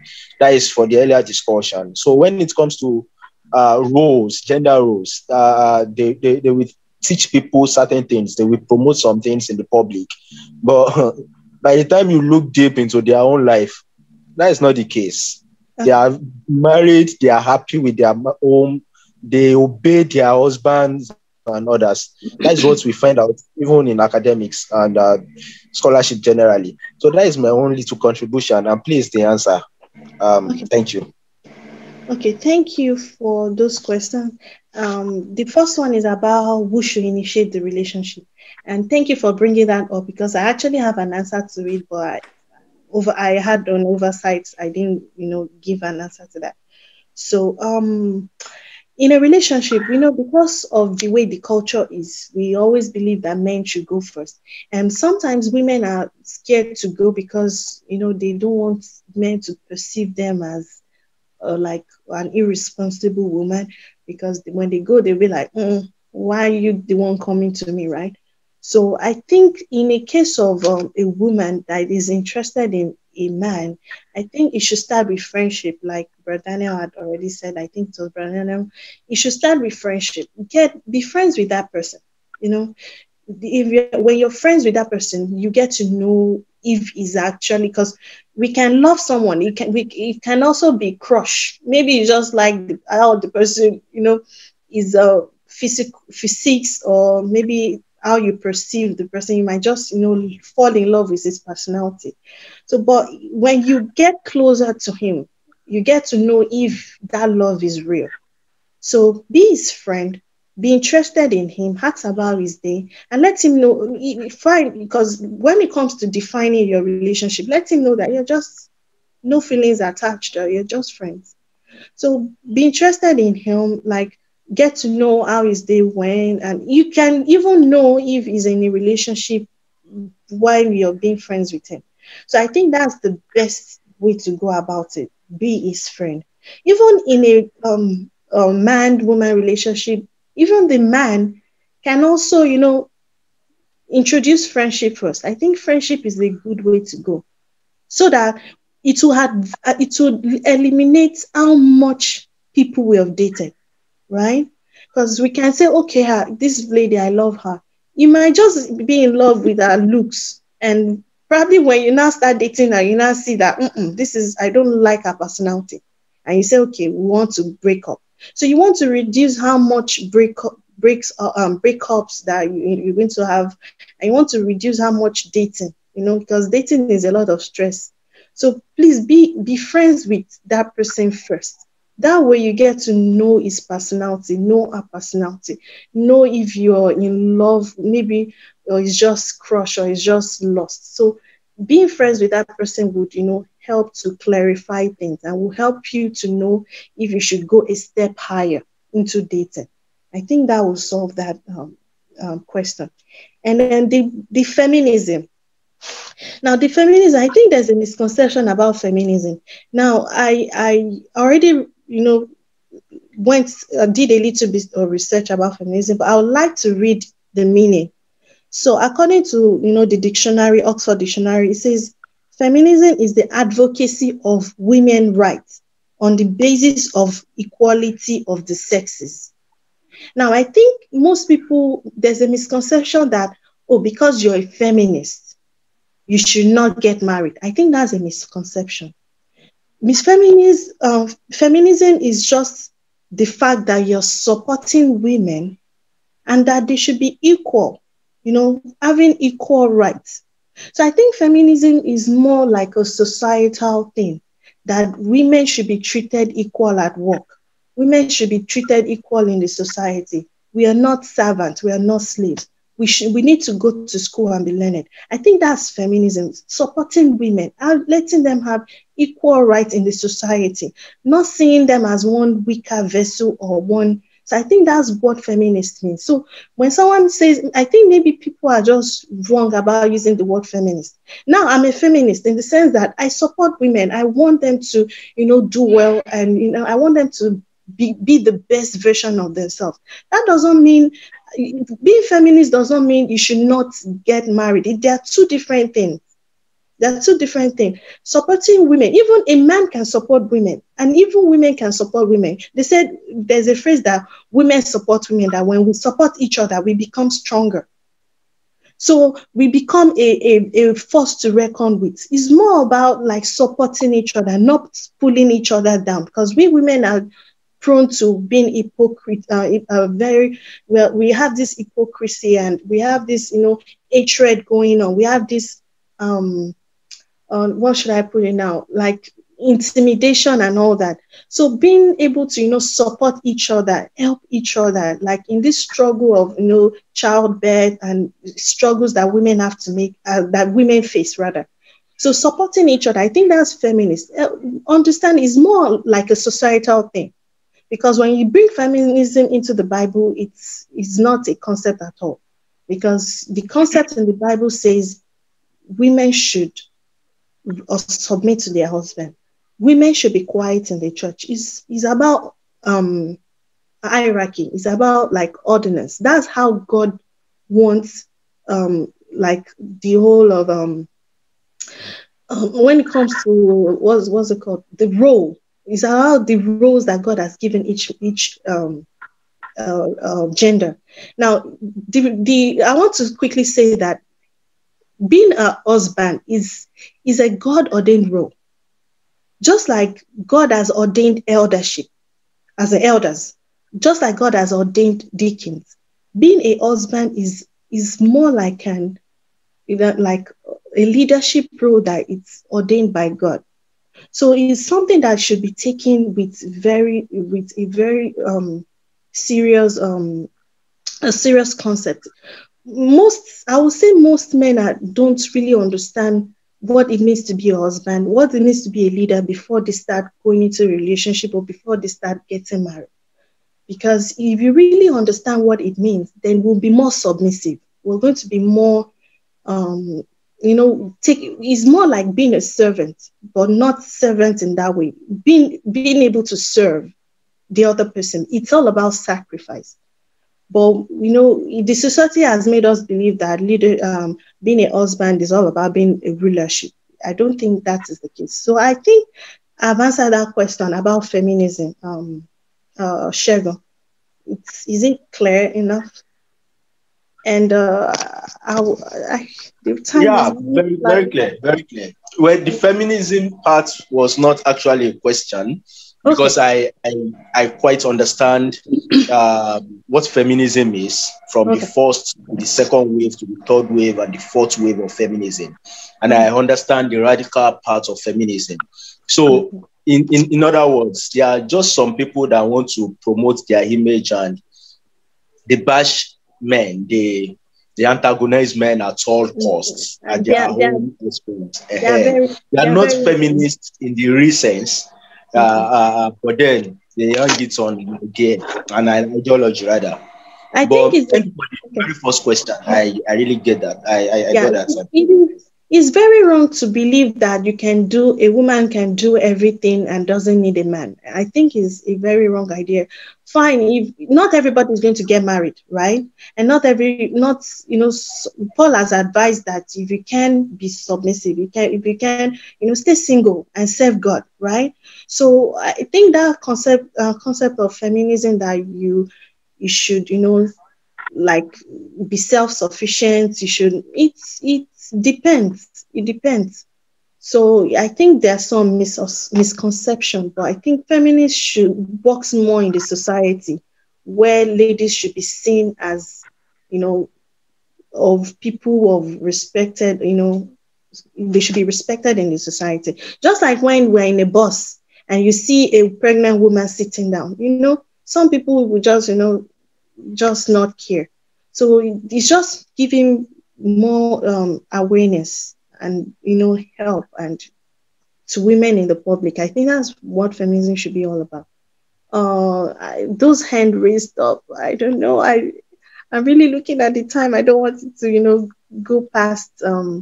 Okay, so Christabel, can you please speak in like 1 minute? If you have a question, we're going to answer it maybe next time. So, but I would like you to speak, and I just want to know if it's a question, if it's a suggestion. Maybe we'll have to answer that question some other time. Maybe we'll have a part two of this gender discussion. So, can you go ahead and speak, Christopher? Okay, good evening. It's a question, and I have a comment to make too. My question is, we were saying something about a lady starting with friendship when it comes to asking a guy out or stuff like that. But even as when it is the opposite way, there are sometimes that we are so deep into the friendship, you have so friend zoned the person that you are going to be so blind to seeing that the person actually loves you. And that happens. What will you do in a situation like that? You are friends, yes, you guys are cool together, you roll together, you are close, we've passed that stage. And then we are so used to being friends that it's difficult for the person, for a guy or for the lady too, to see that this person has much more feelings for me, much more than just friendship, and would like to take it to the next level. For me, I am of the opinion that it's no big deal asking a guy out. It just takes a lot of courage. If you have the courage to do it, and you know that if he refuses your request, you can move on with it. I think that's cool. But if you know you don't have the stamina to actually be able to move past him rejecting you, please just stay in your own lane. But I am of the school of thought that time have changed. Actually, there was a time that women are dominant and you have to wait for the guy to come meet you. Now even guys sometimes will tell you that they want to be asked out too. Some guys really like that idea too, not because they don't have the courage to approach a lady, but I don't know, I just feel that it's not a big deal asking a guy out and telling him how you feel with words. You can do it in actions, but most times guys are blind to even seeing when you show them that you love them. And so you have to like drag them and tell them your mouth like, oh boy, come, this is how I feel about you and stuff like that. That is actually my school of thought. It's not a general thing. Okay. Thank you. Because they don't want to jump into conclusions. Okay. So about the last thing you said, there's no big deal a girl asking a guy out. Yeah, absolutely. There's no big deal. It has to do with if the girl is confident enough. Because sometimes we look at our image. Some people can be very, very how should I put it now? To them it can be very disappointing for the person to say no. So you have to look at inward. It has to do with how your personality. If you can do it, then go for it. Because some people are very bold and they don't have any issues. So if you think if he says no, you're fine with it, then why not? So I think it's something that can be. It takes courage for you to be able to do that. So the world is changing, and it's as long as you understand that how Bible has placed a relationship or a marriage, how the role is, when you understand all those things, then I think it's good. Then the first question is guy asking a girl out, like so blind. Okay, so like you're in this relationship and you're friends, and you're so into this friendship that you don't even know that, or maybe the other person does not even know that you guys are compatible. I would say, since you're friends, you should know if that other person is in a relationship. If the other person is in a relationship, I'll ask that you respect his relationship. And if the girl is in a relationship, I'll ask that you respect that she's in a relationship. Now, when it comes to being friends, if you see that the other person is, wrong in their relationship, please advise based on, don't attach emotional to your advice and say, okay, please break up with that because you want her to date, you want him to date you. So be very honest, be very honest about if, just please be mindful and respect if the person is in a relationship or not. Now, if the person is not in a relationship and you're friends, well, you can ask that, okay, I think we need to define our relationship. We've been friends for how many, how long now? Now, I think I'm beginning to have, feelings for you. It's allowed. You can ask. I think I'm beginning to have feelings for you. Is it possible we move a step higher into a relationship?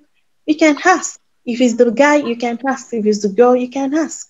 So if you think that you've been in a relationship for too long and you started having feelings that, oh, I think this person is a perfect match for me, you can ask. You can make the move and ask if you both can go into a relationship.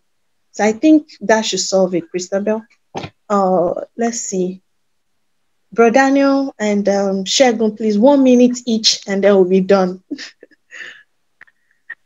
Yes, I just want to say this. Ecclesiastes chapter 7, verse 29 tells us that God has made man upright, but they have gone in search of different schemes.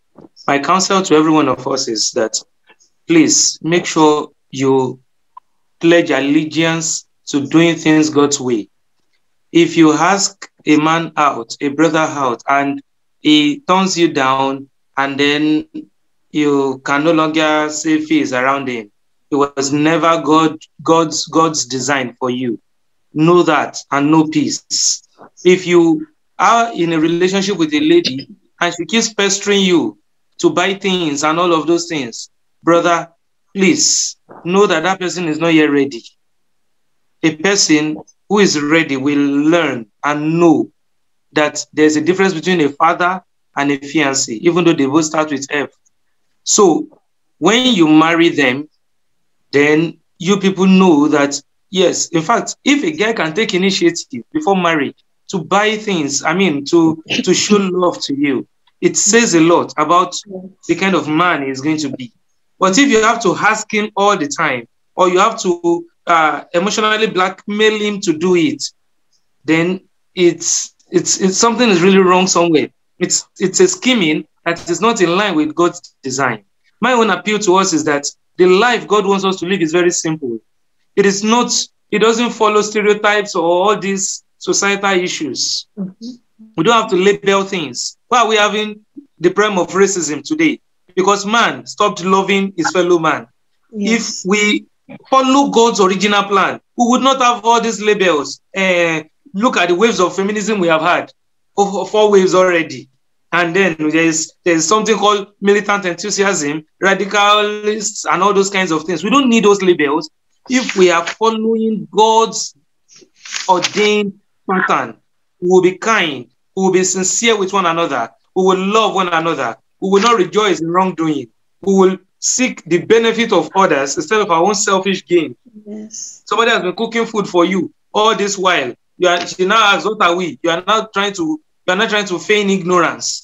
No, it's not okay. Let all of us repent and let us stay where God has put us. Thank you very much. Thank you. Thank you so much. Shegun, can you go ahead? Okay. So yeah, brother, and thanks for what you just said. So I think that's just it. So, but really, I think we, everyone, both male and female, needs to be able to have confidence in what they want and this thing. And I think all this issue of this discussion about ladies not being able to ask a man out, I think it still comes down to the old issue of culture and everything. If you're probably brought up in a more, maybe another kind of culture, it may not even be an issue in the first place. So I think it's still woven in cultural, how things have been done. So we have gotten used to it and this thing. And I think I was making a comment in the comment section that I think I'm sorry to say this. Ladies don't really know how to handle rejection. And you see some of them clamoring. Yeah, I see Dorcas has been clamoring for let the guys do the talking, let the guys do the talking. Yeah, we all know the truth because they don't know how to handle rejection. But guys have been handling rejection, and this is what it is. If this thing, if this becomes like a norm that people are doing, like like you said, the world is changing. In years come, you see it will not be an issue because it will be a normal thing. You get. So I think guys that have been asking ladies out and being rejected, what happened? The first one is the one that hits most you, this thing, but the subsequent ones you just hear it and you move on. Yet, you get so it's just like everything that happens in life. You don't always get what you want. You don't always get a yes all the time. Really, asking out is no different.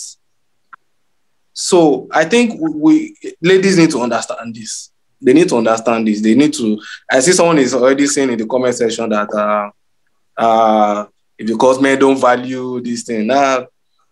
Make ask first. So you need to build your confidence. Don't cower under difference. Okay. Yeah, I found them. I'm done. All right. Thank you. Thank you so much. But there is this conception that I would like us to clear. My spirit is not going well with this conversation, this particular one that you just mentioned. And I think is something that we should really, really like iron out and discuss thoroughly. The world is changing, but I think sometimes we should not change with the world. My spirit is like trying to tell me that sometimes we should not change with the world. Like the Bible has a kind of pattern that is laid down. Christ loved the church. It is not church that loved the Christ, as in that loved Christ. No. Yeah, sorry. Wait, something together. We're going to have a part 2 of this, but let me finish with this one. I don't want us to, like stay. We've been almost here for 3 hours. I don't want to take most of your time. Because the reason why I said that, you already said it, that ladies don't handle rejection well. So if a lady is saying, "Oh, I love you," and probably even if you're friends, and the man says, "We are not. Sorry, we're only friends. We can move ahead." The lady might feel that, okay, so we've been friends and I've been doing this, I've been doing that, mostly in the world. They'll say, "We've been friends and I've been cooking for you, I've been cleaning your clothes, I've been doing this, and you're saying you're not going to date me." Ladies don't handle that, they don't handle that rejection well. So I would say men should be confident enough to ask a lady out. Men should know what they want, right? If you know what you want, then you should be able to make that move to, if it's a sister, you have so many sisters, you can know which one your heart is really, speaking to. And if I'm really fighting that, concept that women should, should also go into that position of, asking a man out. I think it's a societal, thing, the world changing, that is really, really bringing that up. Because Sister Victoria. Yes. Sister Victoria, maybe we will take this in the next edition. Yeah. Ma, right? See, let's. You have already hit the nail on the head. Mm-hmm. The idea of a man asking a woman out, was it God that laid it down? Do you mean a woman asking a man? A man, exactly. No, a man. The current order that society is trying to not to change. Who laid it down? Was it God? See, the real issue is what you have mentioned. Let all of us come back and do God's thing God's way. God's truth is timeless, whether it is in the 4th century or in the 51st century. If God has said it, it will continue to be relevant. So we should not follow changing times. But if we are saying we are not following changing times, but what we are doing in itself is society that is imposing it on us, then where is the role of abiding by God's principles? God says that we should be sincere to one another, speak the truth to one another. Is it man that must speak the truth to woman, or woman also can speak the truth to man? See, the idea is let all of us surrender completely to God. Don't make friends with Wubian children. If you make friends of God's children, God is going to protect you. You will not even be asking somebody that will embarrass you. You will not ask that person out. So it's unfortunate that among us as children of God, we have so many issues that is making it impossible for us to be able to fully enjoy one another as Christians. See, we are supposed to be our yes should be yes and our no should be no. I will not want you to be doing me favors when I know that I am not ready to go the distance with you. I will now enjoy it. Then the day you now ask, and I say, well, as for me, I think we are just friends. No, you brother, you are a liar. You know that this sister is interested in you, but you were taking our generosity for granted. Yeah. You are trying to take advantage of her. That is very, very wrong on all accounts. And that kind of person should be thoroughly rebuked for it. See, at the end of the day, man, what I am pushing for is that let us friendliness with the world is enmity with God. Anything that it is this society or this world, whether in the 1800s or in the 21st century, anything that is this world that is trying to impose it on us, we must reject it and ask, what does God want me to do? Do it. And when we do that, we will realize that a lot of things will be simple.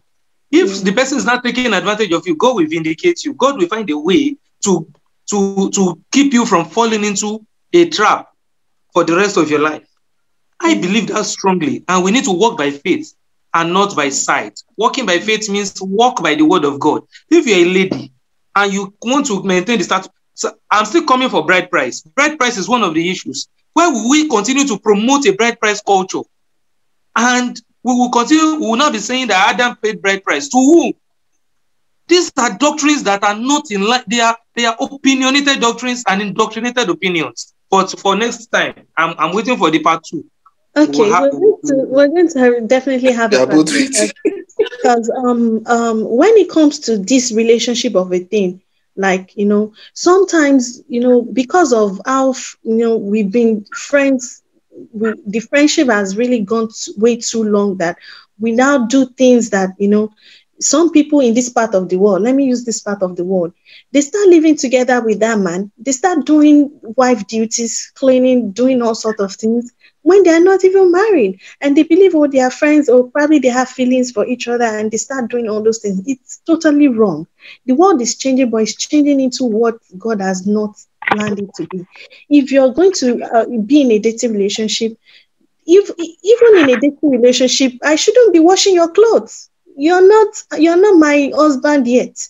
I shouldn't be cooking for you. You're not my husband yet. Fine, you can come to my house and I can say, oh, that's hospitality. You can come to my house and I say, okay, this is what I have. I give it to you. You can, eat. That's hospitality.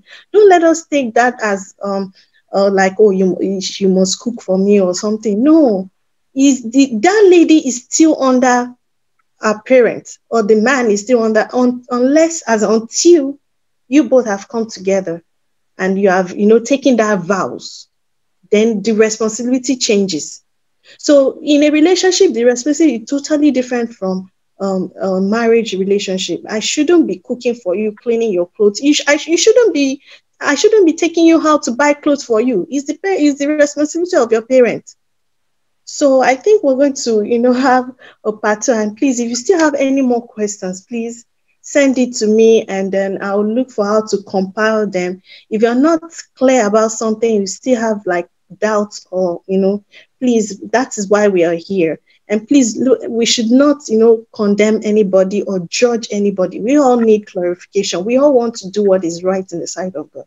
So we should, ask questions. And I really appreciate you for today. Time has really, really gone. I guess this is the longest we've had. And, I talked about, having an announcement. I think I'll have to turn that into the group, so I understand that our life journey are different and unique. Some people have it all together, while some people, they don't have it all together. So if you're still struggling with dating or personal life issues, and you think these issues are hindrance to your academics, to your academic success or life achievement. So if you think you're struggling with some of these things we've talked about, if you think you're not getting that concept right, please, let's talk about it. We can, iron some things out, put some clarification to your doubt. You can, send me a direct DM, on WhatsApp, on Instagram at Victoria_Bangbushi. I'm sorry, there should be a slide today, but something went on with my computer and I couldn't present the slide. So I'm reading the slide from my phone. I have it on my phone. So I'll share the exciting news in the WhatsApp group so we can save time. So the exciting news is about the program that is coming up in September. So the program is going to be running from September 4th to November 30. It's a 12 weeks program, and it's going to run on every Saturdays. And the program is all about getting ready for marriage because the world is evolving so much. There are so many concepts that has changed over time. And we need to, talk about this concept. And this is not a discussion. This is more like a training. So we're going to bring up topics and, talk about those topics. If you have any question or clarification, we bring them up. So this is a training that is going to help transform you and help you get ready to put yourself into that role that God has, ordained from the very first beginning. So it's all about restoring the plan of God for marriage and helping you to build you into that role God has made you to be. So I'll share more details about the program. It's starting in 2 weeks. 2 weeks. The program is starting in 2 weeks, and you have from now till September 2nd to register because we're going to be accepting people cohort by cohort. So I want you, if you're really, really interested, this program is free for now. So I really want you to tap into that opportunity because the program is free. It might not be free in the future because time is precious and people don't appreciate cheap things, So I really want you to tap into the opportunity now and, use that. It's a 12 weeks program. And I believe in that 12 weeks, you're going to come out transformed and you're going to be ready for the future and for fulfillment in marriage. So that's just a little bit about this program. Is called Ready for Marriage Network. And the topic we're going to be looking at is before you get married. What are those things you need to do before you get married? What are those things you need to do right now that you're single? So those are the things we're going to be looking at. And that will help you to, prepare you for the future. So I'll stop that and I'll share more details in the group.